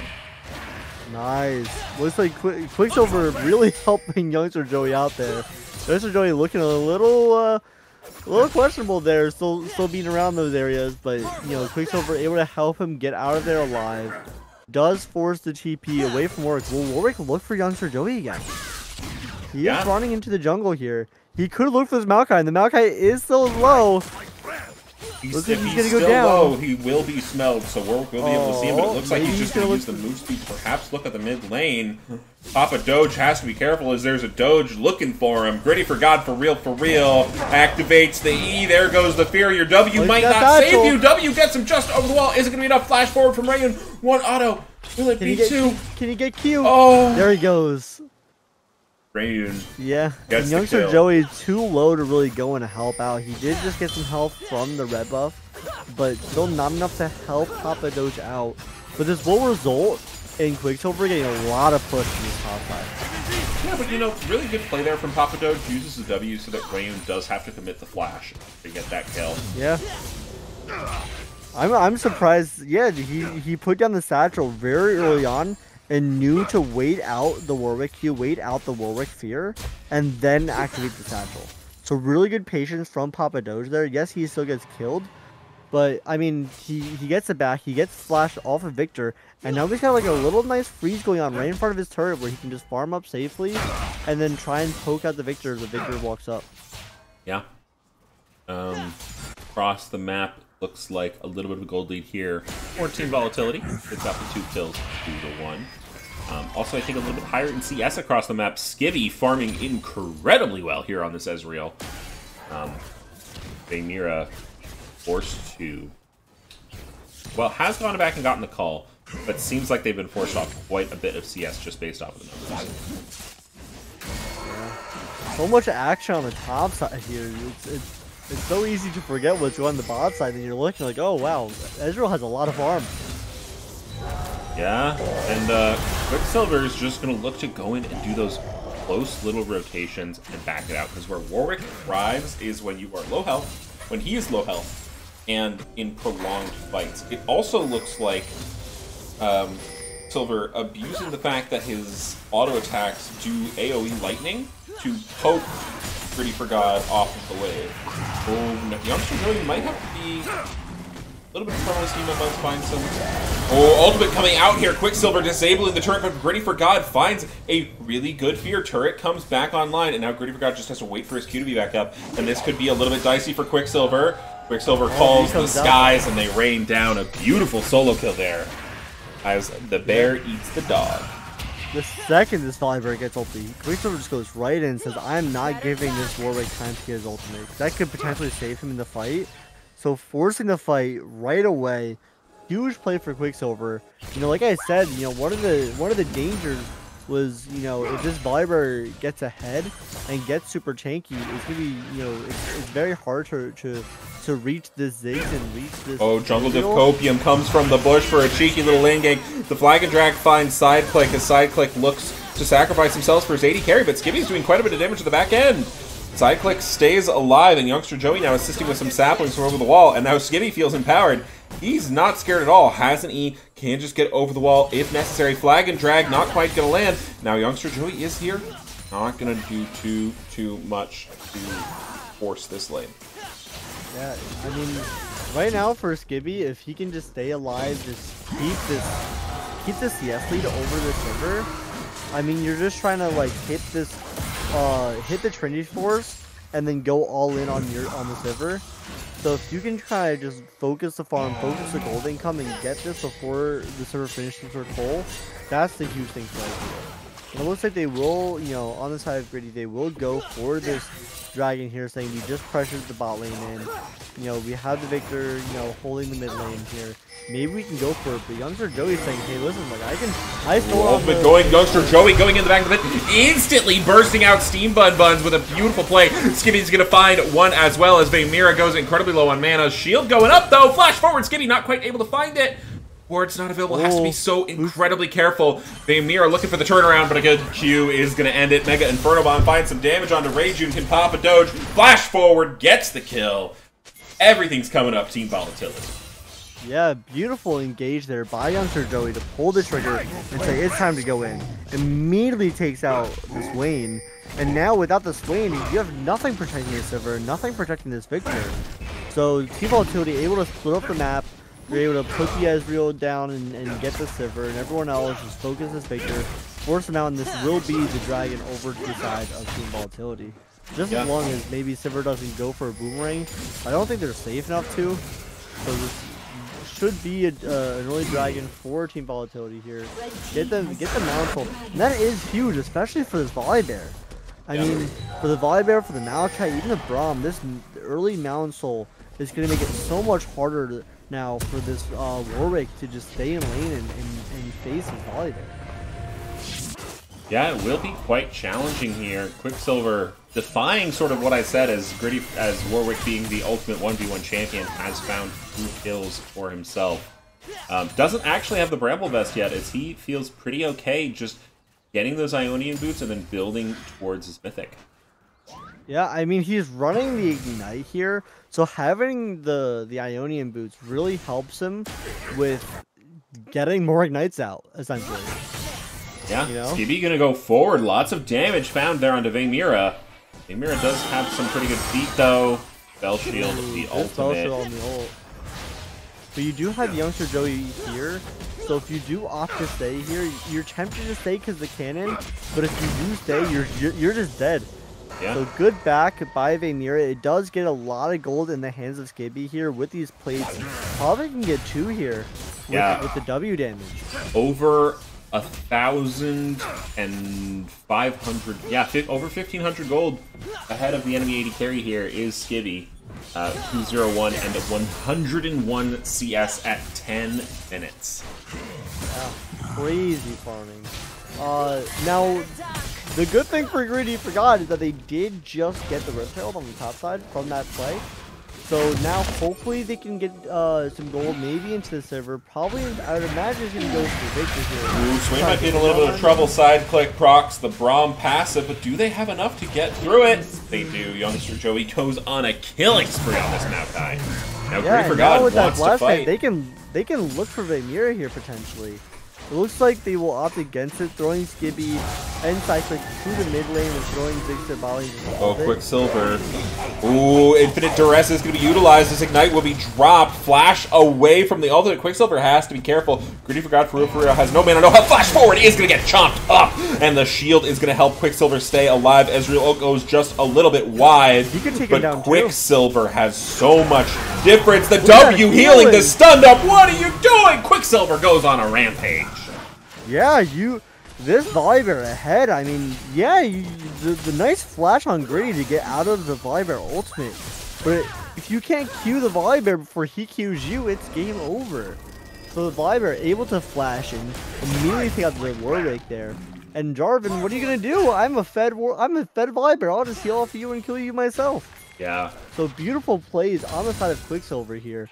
Immediately rushes towards like saying, I don't need to rush a Bramble. Sure, I'm into Warwick, but if Warwick can't kill me fast enough, what does the healing matter? Yeah. Chaos Storm dropped there by Rayun. Keep himself alive, keep the wave in check. But yeah, Quicksilver full mythic completed here with a pickaxe, so it does look like he's going more for the AD.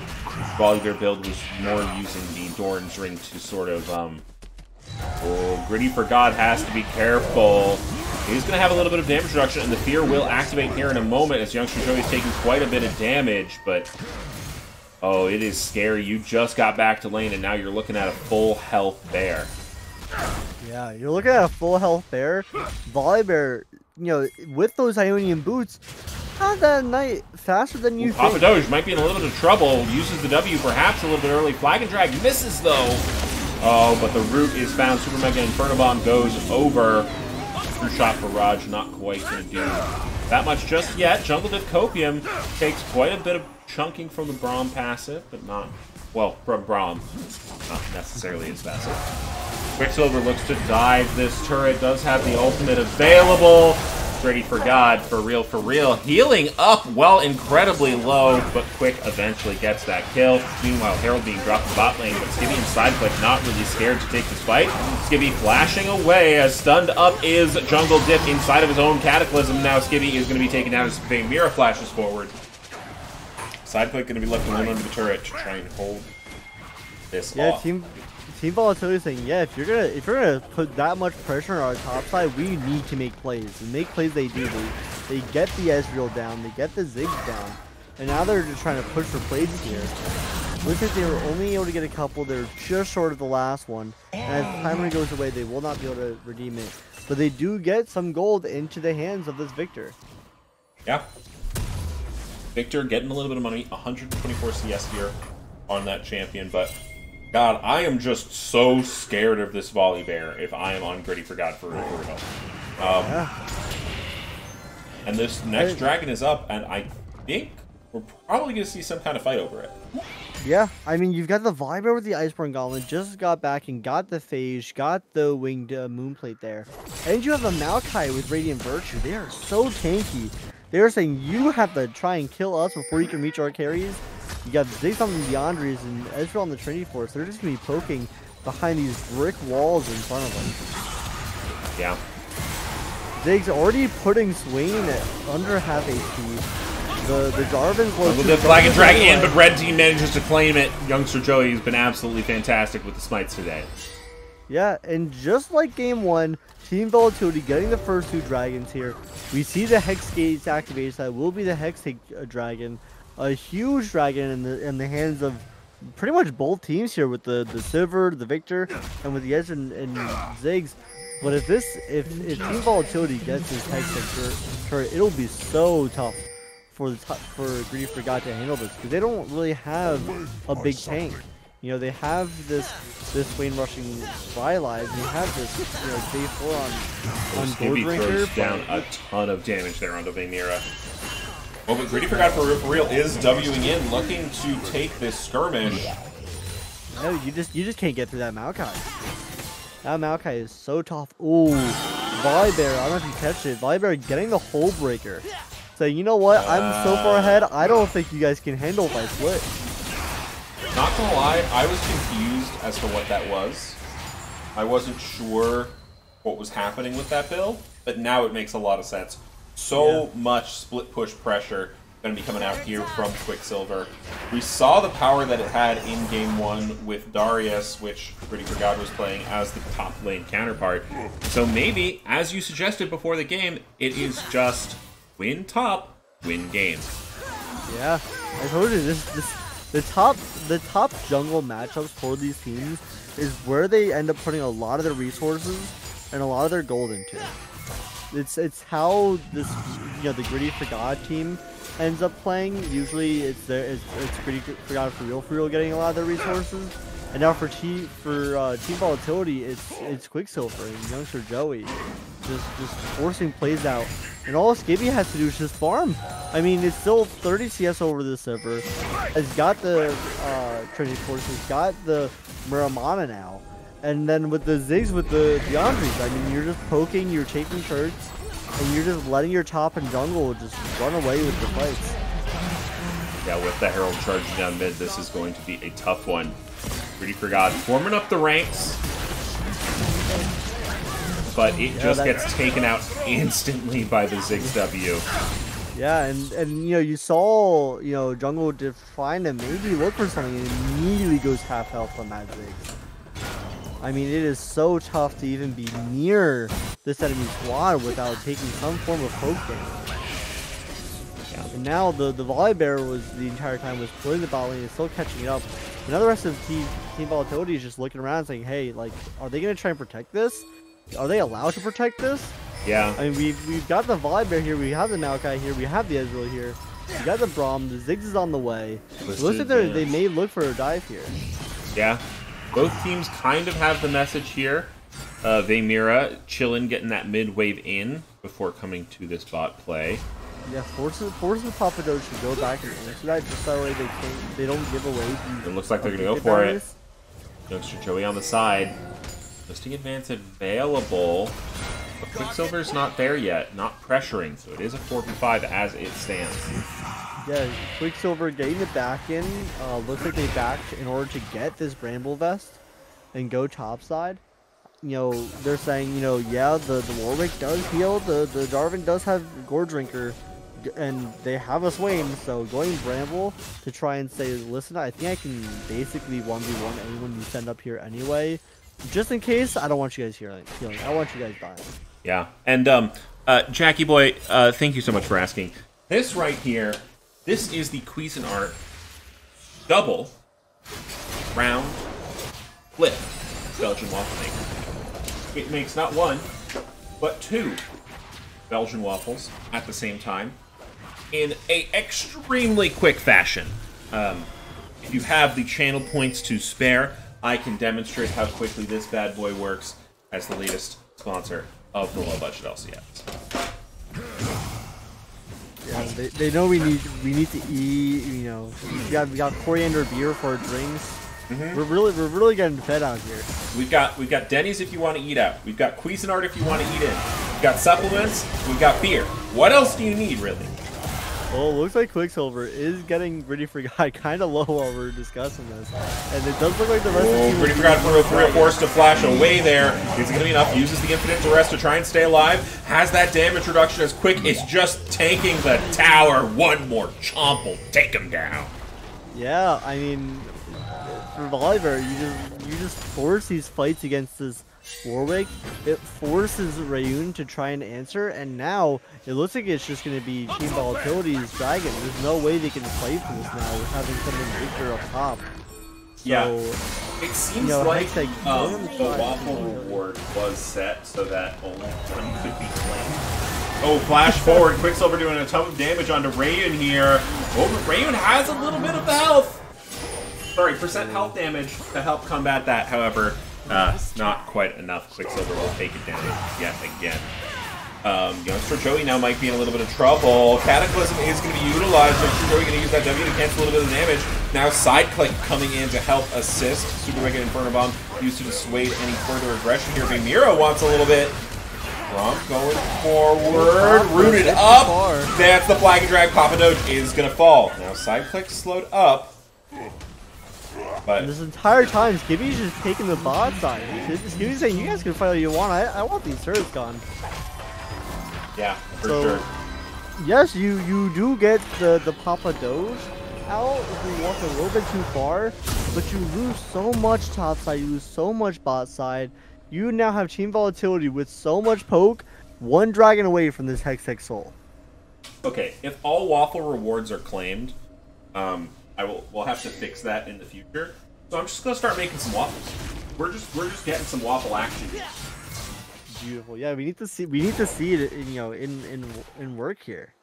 We need that live demonstration of the Cuisinart double flip Belgian round waffle maker, so that we know what we're dealing with here at the low budget LCS in terms of how serious we take our breakfast foods. This top of the line range, 2 waffles at once, lightning fast action. Give it a number of seconds, and we're going to have some more waffles for you. These ones go out to you, Jackie boy. Thank you for letting us know about the waffle rewards. We'll have to figure that one out. Is that the Ototo dinosaur label? It might be. All right. I can neither confirm nor deny the Ototo dinosaur label that I'm using to scoop waffle batter. As we are going to see Swain get a little bit picked up here. 2 ultimates going to be utilized. Twisting Advance and Mega Inferno Bomb. Maybe a little bit. A little overkill. A little overkill. But it does mean you do get this Baron, especially with everyone having to answer to Quicksilver. Quicksilver almost playing with his food down here. But it looks like he's in a bit of trouble. He's got 3 members on Griddy4God on his side. He sadly now reach the Sivir, now reach the turret. Looks like Cataclysm is going to keep him inside of the turret range, and he's just going to try and stay alive as long as he can. He might get a trade back. Griddy4God for real goes incredibly low. A good fear means that the shutdown will go over to the Vimira. That is exactly who you want the money to be on. Wow. The 1v3 turning into 1v5 and still so close to killing Vimira, so close to killing Griddy4God for real. I'm just impressed at how low he got that Warwick. Yeah.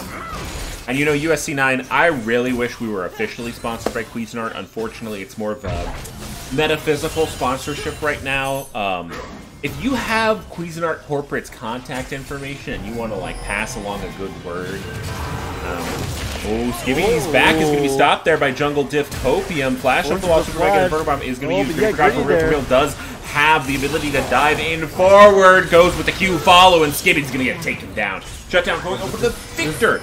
The Ziggs poke, can he take out the Warwick? Warwick Q just saves him. Victor goes no. in, maybe Papa Doge! Papa Doge! Can you do it? The shield comes through! But now Griddy4God for real, definitely going to be able to take that one down as Youngster Joey looks to find a kill of their own, but right now you've just got two Beat Boys, no damage dealers against a Swain and a Sivir. Not quite sure how this one's going to go down. Youngster Joey taking a lot of ricochet damage, pulled back in, side click going low. Quicksilver here to save the day. One goes down. Griddy4God for real, looking for the damage, is probably going to be able to find Youngster Joey, and now is going to look for side click, but will be stunned up. Oh no! Side click steps just a little too far forward. Despite how it's going, I think this is actually pretty well for Griddy4God. I mean, they're getting kills, they're getting shutdowns, they're getting gold onto the forward, they're getting gold onto the Victor. I mean, you're in a really tough spot. You're 3 dragons down, the 4th one's about to come up. You almost have to look for these plays. I mean, yeah, you may die, but you have to get some gold here because you're just down so much. You're down what, 9,000 gold, down 25 minutes. You have to force plays here. Yeah, you have to find an angle or less eco gently into that good night. Because I'm removing waffles from the Cuisinart Belgian round double flip waffle maker. Chopstick is the ideal utensil, by the way, for removal. For everything, or just for removal? Honestly, for everything. Yeah, I am a chopstick lover. I think it works with nearly every meal. The only thing you can't eat with chopsticks is soup. You know what? I'll counter you with that. Udon is absolutely soup. And you can totally eat udon with chopsticks. You eat all the solids with the chopsticks, and then you know what your way to get the soup into your body is? It's just the bowl. I suppose so. Now that is Hextech Soul over to the side of Team Volatility. This will make it extremely hard for Sivir or anyone to walk up. But that's a lot of lockdown there on the Youngster Joey. Jungle Diff Opium is going to fall. Now Griddy4God for real will be the next. And Team Volatility, they've just got the wallets. They're pulling them out, and they are smacking them today. And they used everything there, but now you've got this Ziggs Ezreal in one lane, and the Volibear with Hullbreaker in another. How do you stop this push here? Especially with the enemy team having that, you've got this TP now coming in, protecting this minion, getting the Ziggs back in here. This may be getting the game here. Yeah, Youngster Joey going forward, taking quite a few turret shots though. Side click also incredibly low. We'll have to see if they can find this back end, but that Hextech Soul proc is absolutely brutal. Rayon gonna fall. And now the Nexus is exposed. Quicksilver diving in. I don't think they're gonna be able to get through that one. Jungle Diff looking for return kill, but Youngster Joey with the passive proc gets him healed right on up. Griddy4God looking to find a heroic angle, but they're not gonna do it. Team Volatility, take us to Game 3. Ooh. Both games, I mean, Game 1 was a little closer. You had Team Volatility getting the dragons and then getting the early gold and then going on the side for G for G. But this game was just in the driver's seat for Team Volatility. You got so much gold into that Volibear, so much gold into the Ezreal. You just couldn't fight him. Couldn't take out that Volibear unless it was a 1v5, unless it was a 5v1. You couldn't reach the Ezreal really. The Ziggs got caught out a couple times, but by then all your team members were at health. Beautiful game from Team Volatility. Now it'll be interesting to see what Griddy4God looks for to try and bring back that Valor that they had the first game. Yeah, will be interesting to see what happens. I expect that Game 3 here, if I'm Griddy4God, in case you don't know and you're new to the low budget LCS, loser picks side. So, that being said, I would expect Griddy4God to pick red side. Red side has won both games, and I think it is likely because of the strength of the top matchup between these two particular teams and because of the counter pick that red side affords you. Yeah, both the drafts, it was final counter pick on the top side, and red side picked. Yeah, they did red 4 and red 5 on mid, followed by top lane. So and then the red side on both sides, started off with the support and the jungle, and went with the ADC. A little bit different. They went support jungle. Oh no, they went ADC APC. jungle and then support, and then this draft TV went jungle, ADC, and then support. So it'll be interesting how this draft changes. And I mean, both teams now have picked up this J4 in Blue 1. So knowing that they're gonna potentially give blue side up to Team Volatility, do they ban the J4?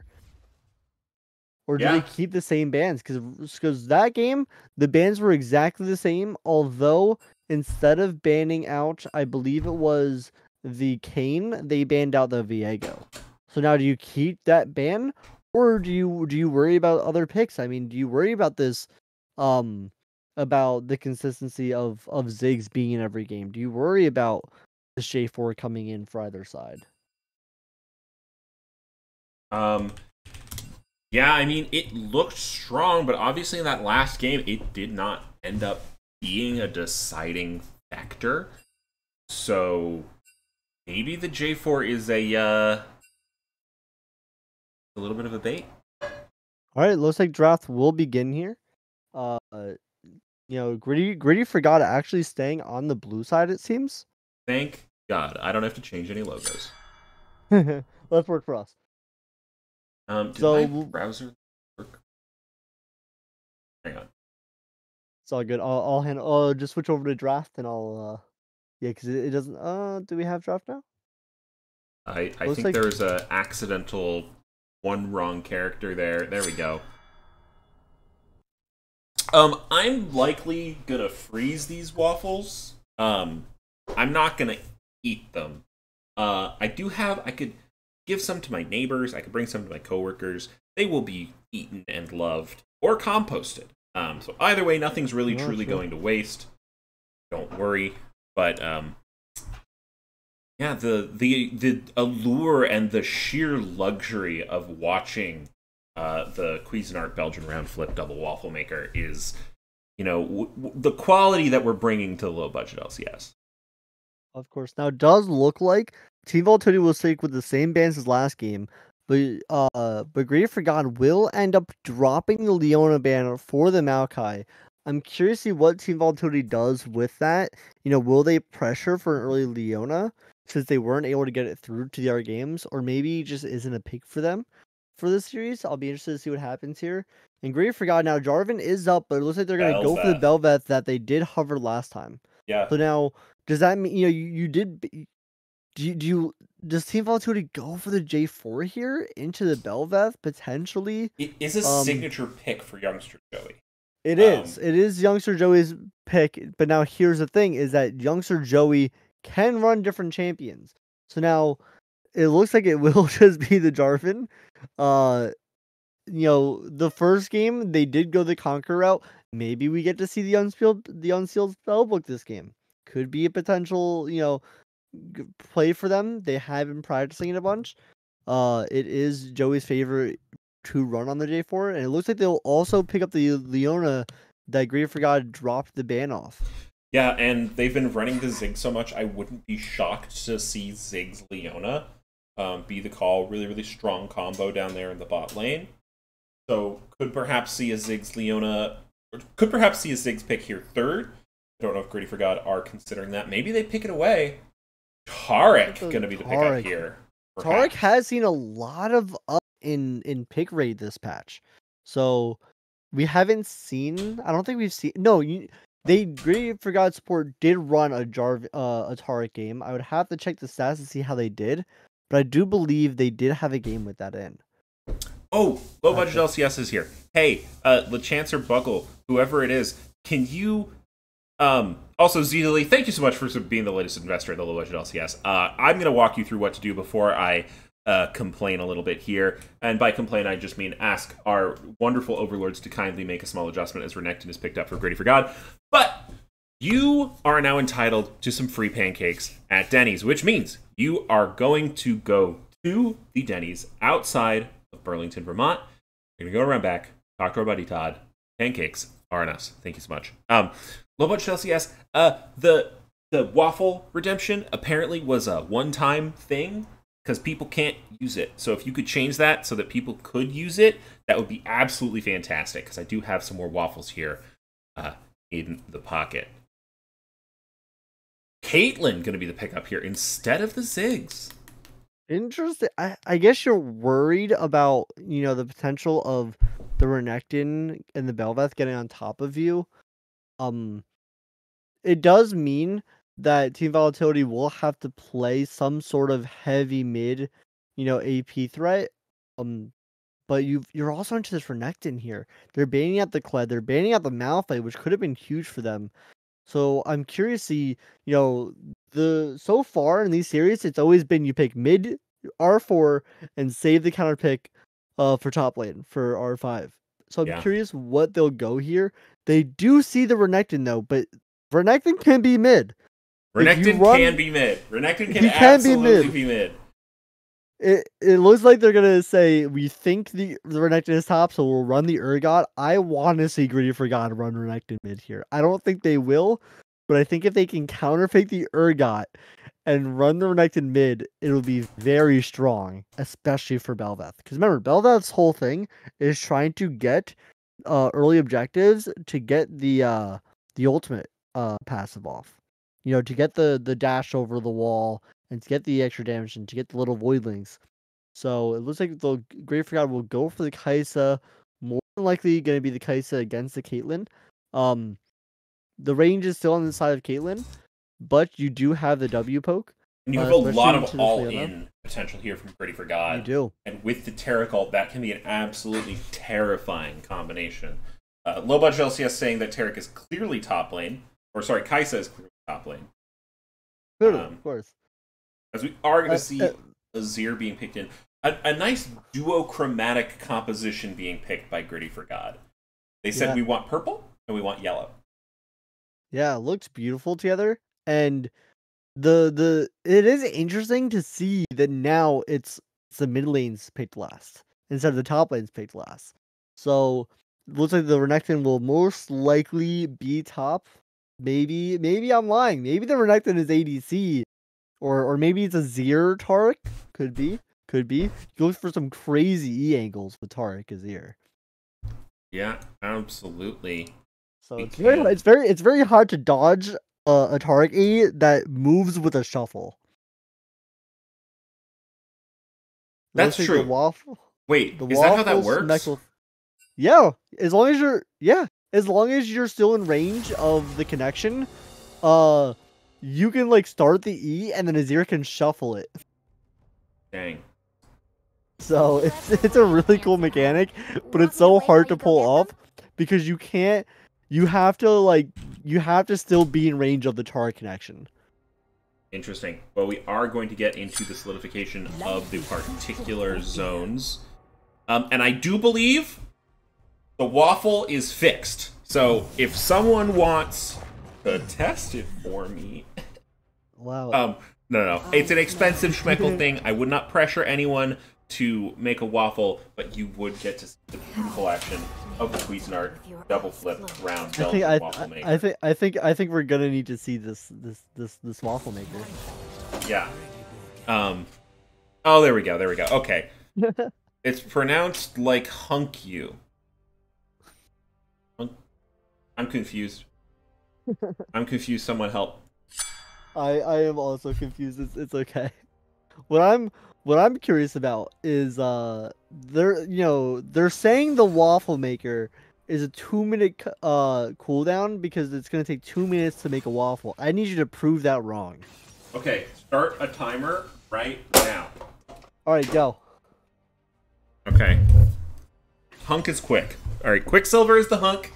Mr. Hunkulus in the top lane will be playing the same champion from the game 1 on this Urgot. Everything is going as expected. I will move away from the waffle cam for a moment. Now, I am curious. Now, is it 2 minutes to make the waffle, or is it 2 minutes from the request to make a waffle to then the waffle being finished? Because that could be 2 minutes. That could be 2 minutes, yeah. But the waffle itself being made, I think you're gonna beat the 2 minutes. I don't know. It's interesting. I've noticed that it's actually somewhat variable in terms of how long it takes to make the waffle. So sometimes it's like done in a number of seconds, and sometimes it takes a little bit while longer.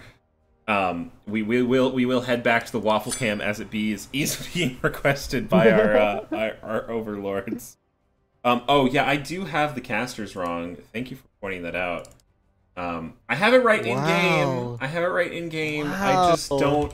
We don't use trolled. this. We don't use this screen ever. We only use it when we're in client. Listen.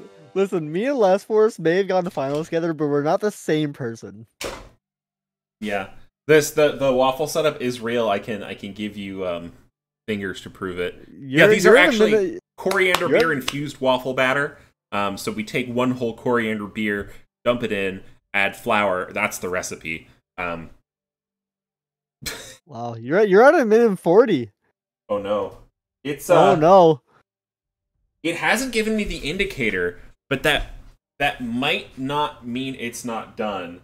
So let me know when we're at 2 minutes, and we'll see how the waffles do. 4, 3, 2, 1, 2 minutes on the dot. Oh, that's a done waffle. That's a done waffle. It just didn't beat. Let's take a look at this bad boy. That's for sure a done waffle. I mean, really, truly magnificent beauty right there from the Cuisinart double round flip Belgian waffle maker.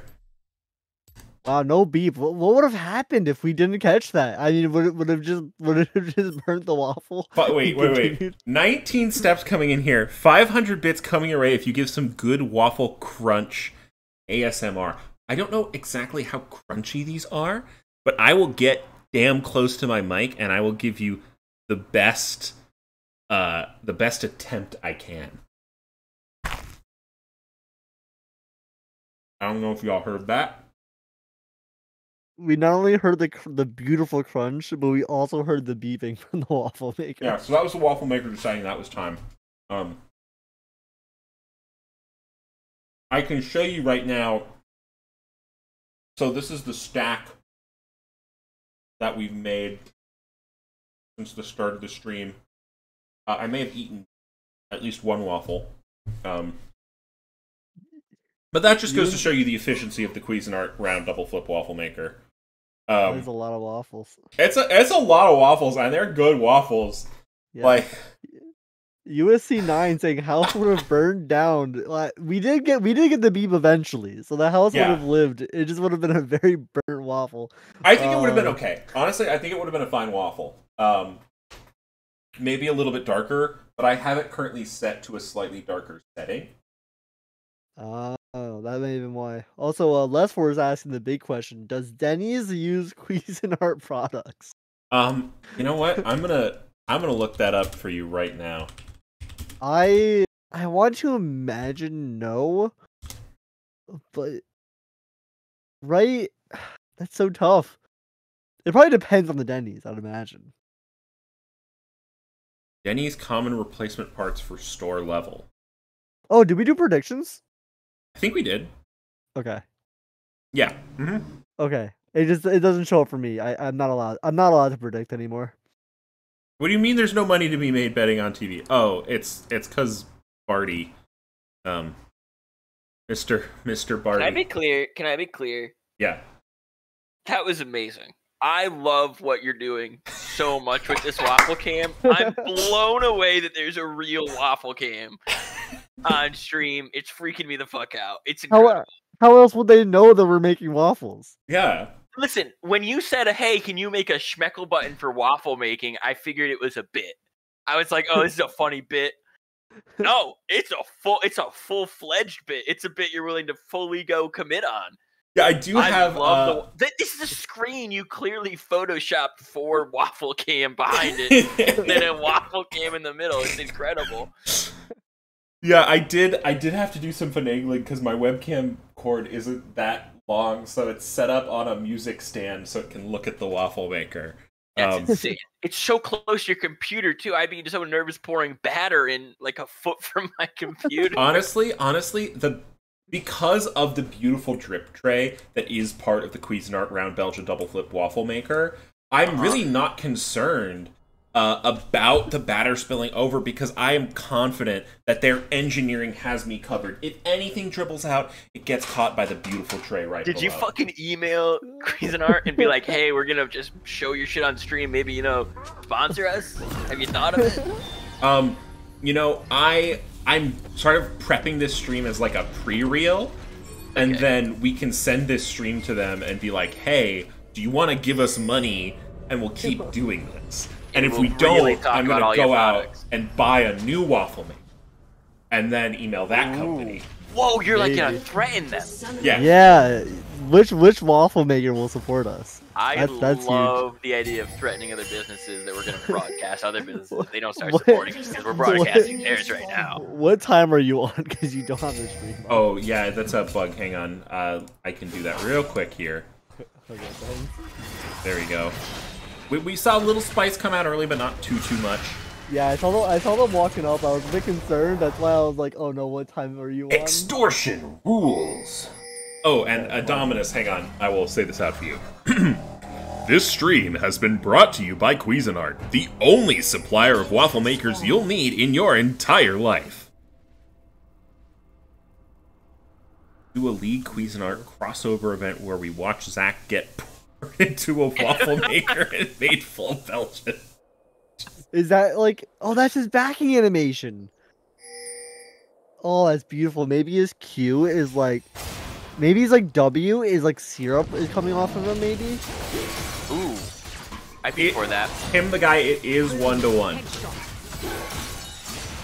It is. All right, I just came in here to oogle and ah about your incredible. No, I need you to give me a prediction right now as to who wins this game. We do have Unsealed Spellbook on TV, Youngster Joey, as was predicted, Full Metal, and 2 first strikes coming out from Skivvy and Papa Doge. So I'm gonna be clear. I saw a clip from Youngster Joey on the highlight reel on the LBLCS channel, and I put all my schmeckles on Youngster Joey, strictly because of what I saw. Wait. Did Red Buff just get stolen by Xerath? I think Red Buff might have been stolen by Xerath. I think it went to J4 still. No, it went to J4. No. Off of, away from Belveth. No, it didn't. Never mind. I'm trolling. No. Okay. Control. Control. I was looking, I'm like, I don't see Red Buff on him. Good troll? Good troll. Okay. Had me worried. But then I'm gonna let you guys cast now. I really like the waffle game. I'm gonna expect more of that. Alright, sounds good. I don't know what I'm gonna do with all the waffles. You need to ship some to me. I could see if I could ship some to people in the low budget LCS. I could make it like, make a waffle, that's 5k schmeckles. You spend 10k schmeckles, I will ship you a waffle. Now, will the waffle be edible when it gets to you? Absolutely not. I don't know, maybe I think you can ship with in cool containers now. Yeah, you can. I just... Oh, we got a waffle alert. Hang on, gotta turn on the waffle cam here. Alright, you go for it. You probably should do you should probably direct your camera topside. Looks like Youngster Joey is looking for something onto this Renekton. The Renekton does walk away here. Yeah. Close fight here. For a second here. Oh, you paused? Oh, no, I'm back. It was just temporary. Did the waffle cam show up? Let me see. It's not there. It is not there. They cannot see the waffle. Whoa. Hang on. Well, we gotta fight bot lane though. No, don't fight. Okay, they're going in. Nothing happened. We're good. They left. You're okay. Why is the waffle cam not showing up? You worry about the waffle cam. I'll worry about the game. So it looks like, what do we got going on? Skibby on the Caitlyn did have to flash from that engage, and Renekton did have to run TP. Those are the only 2 sums that were used here. Leona also flashed. Is down to the Hex flash now. Okay, waffle cam back. So waffle cam back. Thank God. There were definitely some flashes. USC 9. You did hear flashes. You heard 2 to be correct. So there were flashes used bot lane, but no deaths.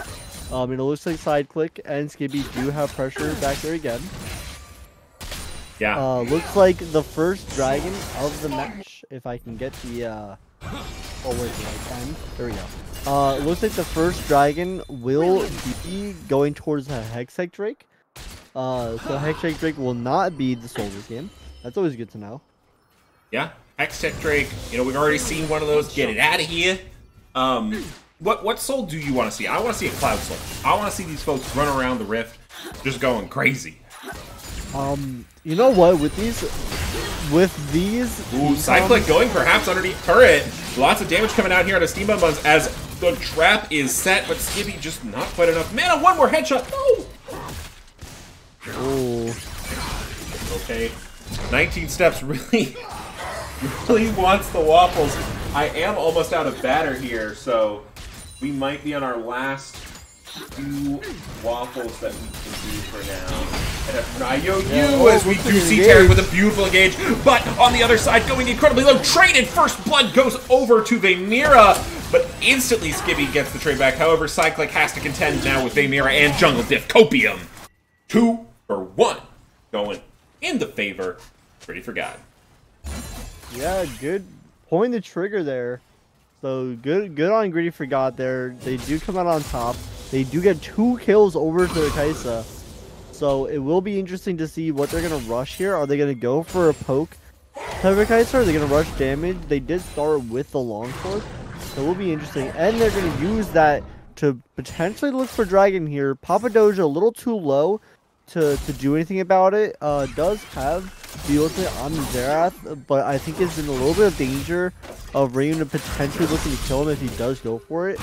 So the Dragon will go to the side of Griddy, and it will mean... Quicksilver going to be in ton of trouble here. Griddy4God for real, doing a lot of damage. Youngster Joey available, but maybe not just quite there. Flag and Drag is going to land, but Quick so incredibly low. Griddy4God for real finds a kill, and now Rayun and... Oh no! They find him. Double kill for the Croc. Yeah, huge early game kills for the side of Griddy4God. The game so bloody in the early game. So many plays being made. I mean, now both the Kaisa and the Renekton have a 2-0 lead against our laners here. Gibby does have, you know, the farm lead over, they keep saying the name on Vaymira. Vaymira, So, I think, yeah. Look, okay. So, hang on, I just gotta say, Low Robot Man, I know you don't think there's a ton of batter in the waffles, but look at this stack. Look at this fat waffle stack right here. That's what we're dealing with. We've got a lot of batter. We came ready. We came ready, we came prepared. I will make slightly more of a recipe next time. We do still probably have 1 waffle in the tank.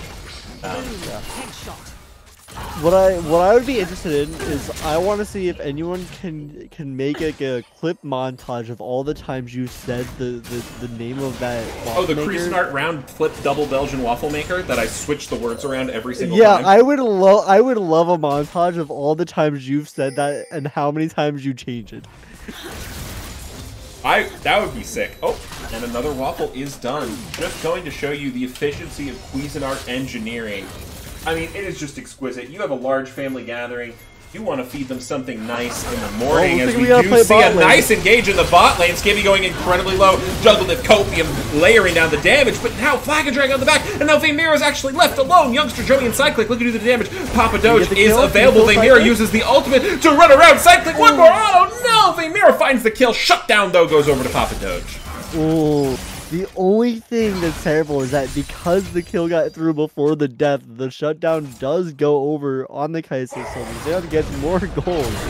But beautiful kill on the end there. I thought he was just dead to rights. Okay. But getting the extra kill does allow Vaymira to back and get the static shiv. So although Youngster Joey did get a beautiful engage there, it does mean that this Kaisa is very strong. Alright. Seer has redeemed what I believe is going to be the final waffle up here for the game. As we do see, ooh, Herald going over to Jungle Diff Copium is quite scary. Yeah. I will be interested to see where they place it. I imagine it's for the Azir, so that the Azir can push his passive further. But getting it on the Renekton will allow the Renekton to leave the lane more and have more pressure around the map. Yeah, it will be a scared Croc diving the backline. Skibby is going to be a scared AD carry in these fights with the power of the Renekton. Don't worry, I will scrape the bowl clean. I can probably do like one more tiny waffle as Quicksilver's going to be gone on Griddy4God for real, doing tons of damage. Dominus ticking away the health bar of the kitty cat crab in pajamas, and Griddy4God goes on a killing spree. How many bits to get a full... What do you mean full mukbang? Okay, you gotta, like, do I have to eat all these waffles? Because that's gonna, like, put me out of commission for the entirety of Sunday. You will be out. You know, Jack, if you want to make 5 gallons of waffle batter and do a waffle mukbang, I'll do it. I don't know, like, you're gonna have to fly here, I think. But you could stay in my guest room. Oh. Yeah, we'll need a 24/7 just like waffle stream. We'll need to watch the waffles being made, the batter being made, everything. Looks like a play we'll have to yeah, youngster Joey goes in but gets stunned up pretty quickly. Jungle Div Copium finds the knock-up Cataclysm. Gonna keep him safe away from his teammates, but he will fall. Jungle Div Copium in quite a good position here. Still has that Herald available, and I think is still evolved from the Herald take, which means that she has the Mega Push. Yeah, she's... Not only that, but with you know the Azir shoving, the Renekton just got the back. They could potentially look to lift. Oh, Steam Bun Buns is just gonna get headshot to death, but now Vamira is looking for Skibby, holding on the backline, but a good stun from Cyclic means Vamira not quite able to find it, but Jungle Div Copium incredibly strong here, not gonna be able to find the knockup onto Cyclic, but the E goes down and Jungle Div claims a click. Oh, but the artillery shot's coming in here from the Xerath, but he doesn't quite have view. Now here comes the Azir. Shuffle was blocked by a beautiful stun. Papa Doge going to be able to get out of dodge. Gets out. Oh, I was looking at the Vamira is looking for those Void Seekers, trying to take out this Skibby here, but it looks like Vamira just out of range from the from Papa Doge's ulti. So Papa Doge was forced to just ult the wave and try and stop Skibby from pushing so much. Oh, but they look for the shuffle. Youngster Joey getting shuffled. Tons of damage coming out from the E. The W not quite enough to save him. Youngster Joey gonna go down to Jungle Div Copium. Yeah, that does mean that Jungle Div Copium does get to reset his the stasis there. So he does get to keep his form going and have it for this dragon. Does mean the dragon will get taken faster, especially with this, the Rift mid gets more gold into the hands of the Azir here. You've got so much of these early objectives going in the side of Griddy. It's gonna be tough. I think we may need to see, the power of this Shay 4 with Spellbook, going into look for like these PP plays. Cyclic and Skibby have to be careful here. Steam Bun Bun's coming. Ghost is going to be utilized. Flash away. Cyclic staying alive for now, but the Ignite is ticking, and that is going to be the fall. Jungle Div Copium looking aggressively there for Skibby, but the 50 Caribal Net just going to mean that the Caitlyn is safe. More. Clutch. Buggle, I got one more waffle left in me, and that's if I go get a spatula. Do you want to claim that now? Because I'm going to need to see the schmeckles. We need no waffles without schmeckles. I can show you the stack. Oh, Youngster Joey going for a flag. Joey flag and drag Cataclysm. The Taric ulti is going to be utilized as his TP, but TP is going to be canceled. Youngster Joey taking a ton of damage. The Plasma about to proc. Flag and drag not going to be able to land on the Vamira. Skibby looking to do damage and assist their team from afar, but it's not going to eat them all. Look at the waffles. You will not, 1, 2, 3, 4, 5, 6, 7, 8, 9 waffles. Okay. You will not survive that. That is too many waffles to eat. Skibby playing a little far here. It looks like Jungle Div Copium is looking bot lane again, maybe to punish Skibby for staying. Does have all 4 dashes here. Dashes over. Does not land the knockup on Skibby, but will smite him, but not enough. Looks like Xerath will come through, maybe take out Jungle Div Copium. Jungle Div Copium being taken low, but has Steam Buns to help him, has the plant to heal up. Yeah. It looks like they just will pressure this bot lane. It is just doing so as we take a little bit of a state in the game. I've been in a little bit of a waffle panic. Jungle Div Copium extremely huge. Vamira massive here on this Kaisa. So lots of pressure going to be put down here in the bot lane, only going to be further exacerbated by the ultimate from Steam Bun Buns. They're going to go onto this turret and just tank it up. Stun goes down onto side click, and Vamira does the damage she was meant to do. The reset, though, from Jungle Dicopian is going to be punished by a beautiful trap from Skibby, as the Flag and Drag helps them disengage topside. Shuffle is utilized, but not too much going to happen from it. That is a trade you're going to take every day if you're Team Volatility. Yeah, you lose your turret, yes, but you get a shutdown, much needed, and you get it onto the Caitlyn, who's been crying to get more gold. They rush the collector, saying, listen, like, we need to get kills and we need to get more gold in my hands. So rushing that, it does come in clutch, gets some more gold for this kill. Ooh, Flag and Drag, they're going to look aggressively here onto the Renekton, despite him being absolutely massive. Youngster Joey might get one shot, but does level up in the middle of the gauge. Flash over from the Renekton, but a Flag and Drag from Youngster Joey. Now side click is here for the assist. Papa Doge layering on the CC. Shutdown goes over to the Magical Man of the mid. Yeah, and that'll open up the door for them to hopefully get this Rift Herald. You do not want to give more Rift Heralds over to this Bel'Veth. The more forms that she gets, the worse it will be for you. So it looks like they will commit a TP, and that will be the Jarvan TP. Gets Jarvan on the map immediately after the back, and gets the Jarvan working on this Rift Herald. Now you do have Copium up in this top side, but you've got Quicksilver, you've got the support and the Xerath near you as well. It does leave Caitlyn kind of in a rough spot against this Azir here. But it does put a lot of pressure forward. Directed on against the plane. Now Quicksilver looking to go over onto Vamira, but a good stun. Taric ult going to be utilized, and that means you can't fight for the next couple of seconds. Flag and Drag is delayed, but does make it side click, though. Alone on the side will be the sacrificial lamb. Yeah, you die for it, but you do deny the Rift Herald stun. Yeah, ooh. This is a little scary. Jungle Dicopian taking a lot of damage, but does have the assistance from his teammates. Youngster Joey eating the plasma. Flag and Drag not going to go back. Vamira looking for the kill under turret. Shut down, but stunned up. Cataclysm with a flash away. Youngster Joey gets getting by Griddy4God for real. And a little bit of a flash means that turret cooked real hard, but it's not quite enough. Yeah. Griddy4God get to underneath the inner turret. Yeah, and Vamira also has pretty good damage now, so can take this with the Navori Quick Blades here. It looks like they will take the turret on the mid lane. We'll spin this out. A beautiful snipe from Quicksilver nets him a quick 1,000 gold. A quick stack going over to the guy in the top. Yeah, that's huge. I mean, for Quicksilver, who's been behind for most of the early game against this Renekton, has the farm lead, you know, has the Tiamat, has the Black Cleaver, now has a lot of money in their pocket.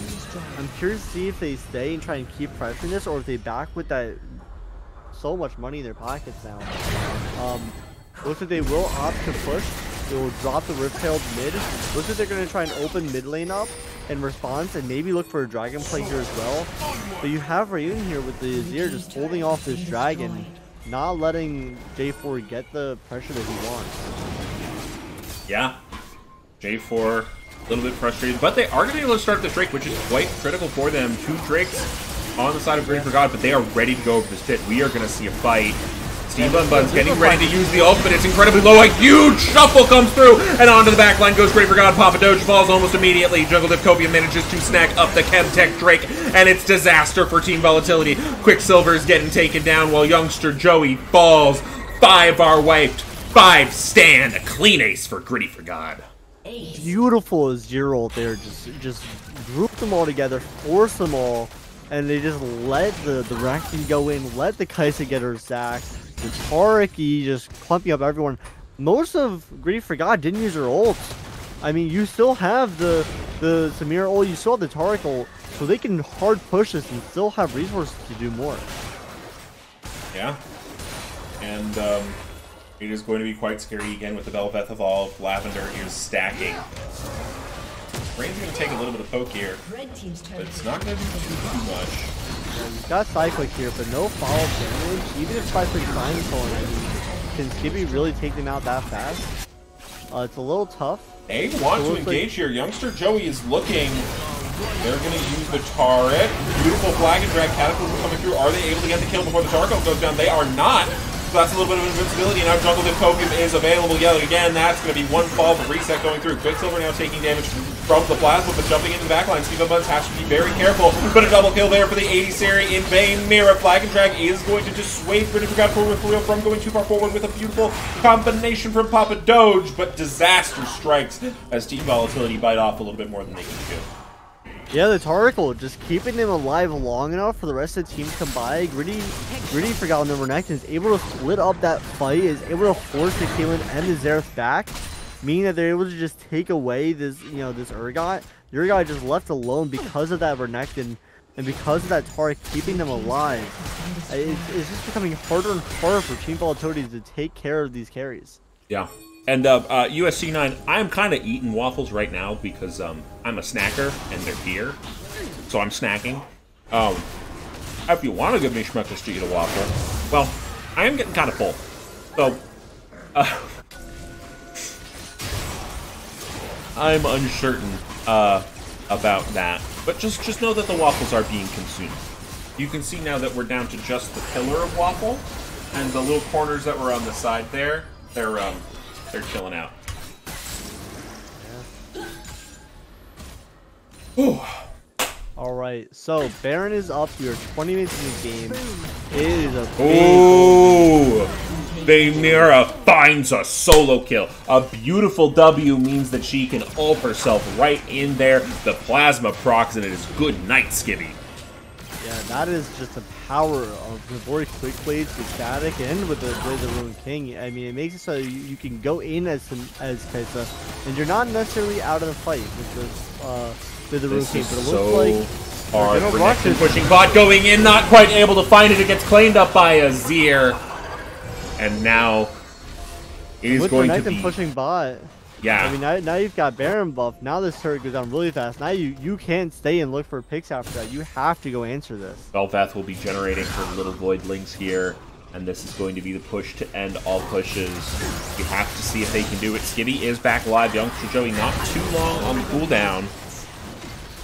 They're looking for base Griddy4God for real finds Skibby, but Leota ult comes down from the sky. Quicksilver ultimate is utilized, and the Renekton will be suppressed. So that is now one available as Youngster Joey comes back alive. The inhib will be found. Jungle Copium takes the ace in the hole. They might be in a little bit of trouble. The artillery coming over from the top, but Quicksilver goes down incredibly fast. Jungle Copium now going in invulnerable just in the nick of time. Skibby falls. The resets come through. Youngster Joey gets taken down. Next to fall is Sideclick. Oh, sorry, Youngster Joey's still alive for now, but Vamira is looking for it. Quadra kill for the Kaisa here in Game 3. A beautiful bout. Griddy4God take the series in the end. Beautiful series by both teams. I mean, yes, the Game 2 and Game 3 did seem to be a little bit of a stomp, but it was for each team. So teams showed their power, and that if they can get a lead, they know how to snowball it. It seemed like it was just a matter of that once that one team got that lead, it was very hard to negate it. So beautiful showing by both squads here. I think it really showcased, that they are able to use their leads once they get it. Yeah, so I'm going to start the MVP poll so we can hopefully get a little bit of an interview. Who are your candidates for MVP?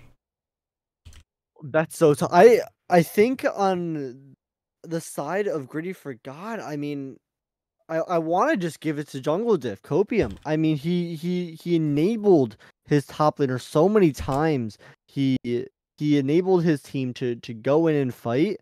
Or I mean, also Steam Buns, especially this last game with the Taric, just beautiful saves on his team. Really turned the fight, because there were so many times where Team Volatility had a beautiful engage, had a beautiful way of taking out their team, and Steam Buns just said, "Nah, man, you don't get to kill us." Yeah. I'm going to say Griddy4God for real, Vamira, Jungle Copium are my nominees from Griddy4God. And then I'm going to say Quicksilver and... What do you think?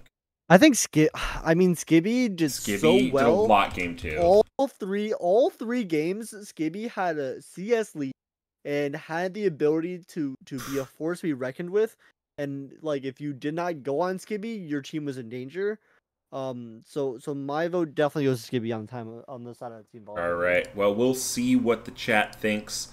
The MVP vote is live. The winner of the MVP vote will be interviewed. I'm going to go grab some water and a spatula to get out the last bit of the waffle batter. Go for it. I'll be watching these polls. Looks like we've got one vote in the favor of Jungle Diffcopium, but now it's a tie with Vamir as well. So will be interesting to see who we're gonna get here. Guys, please check out chat. Go over to the current poll for MVP. For this series did go in the way of Griddy4God, putting Griddy4God a step ahead of Team Volatility. I believe this puts them in third place out of the 8 teams for executive.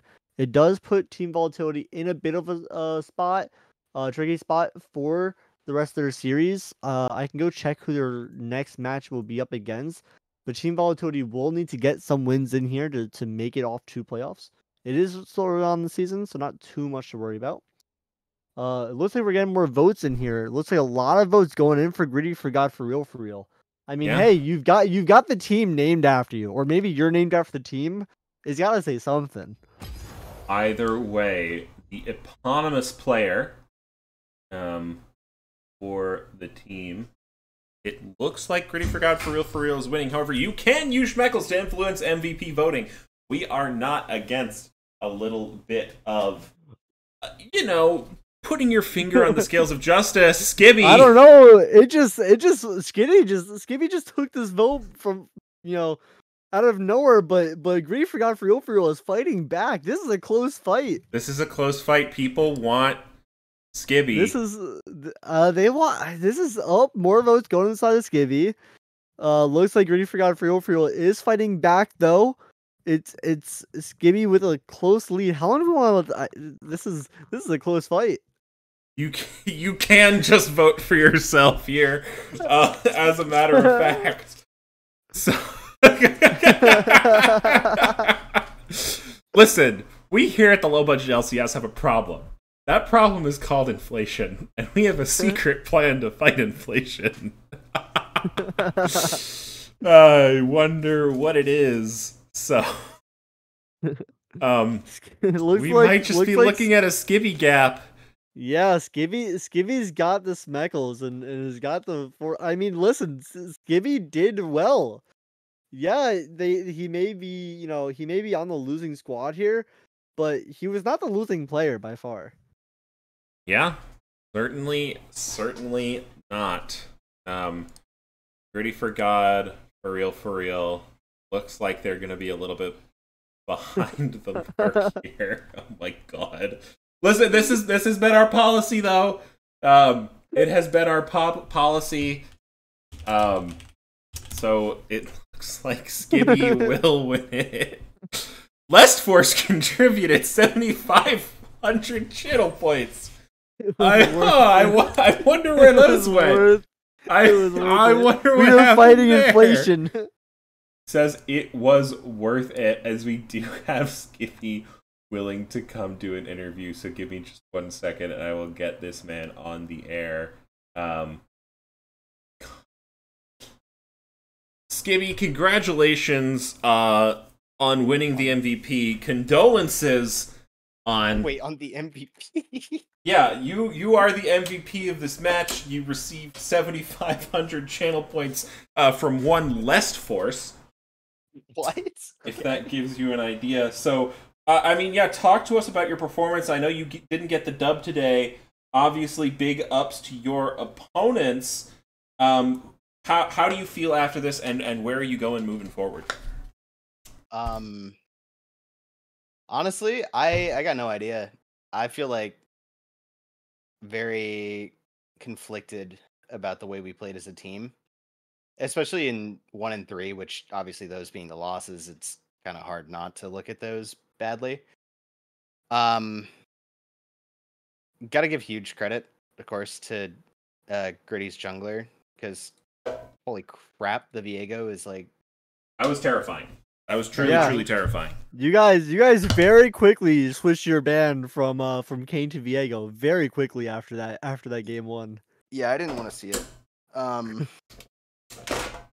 Just disgusting. That's all I gotta say about that. So what was What made you guys switch off from going the Ziggs over to? Well, I mean, so you had the Ziggs game one, you put it bot lane.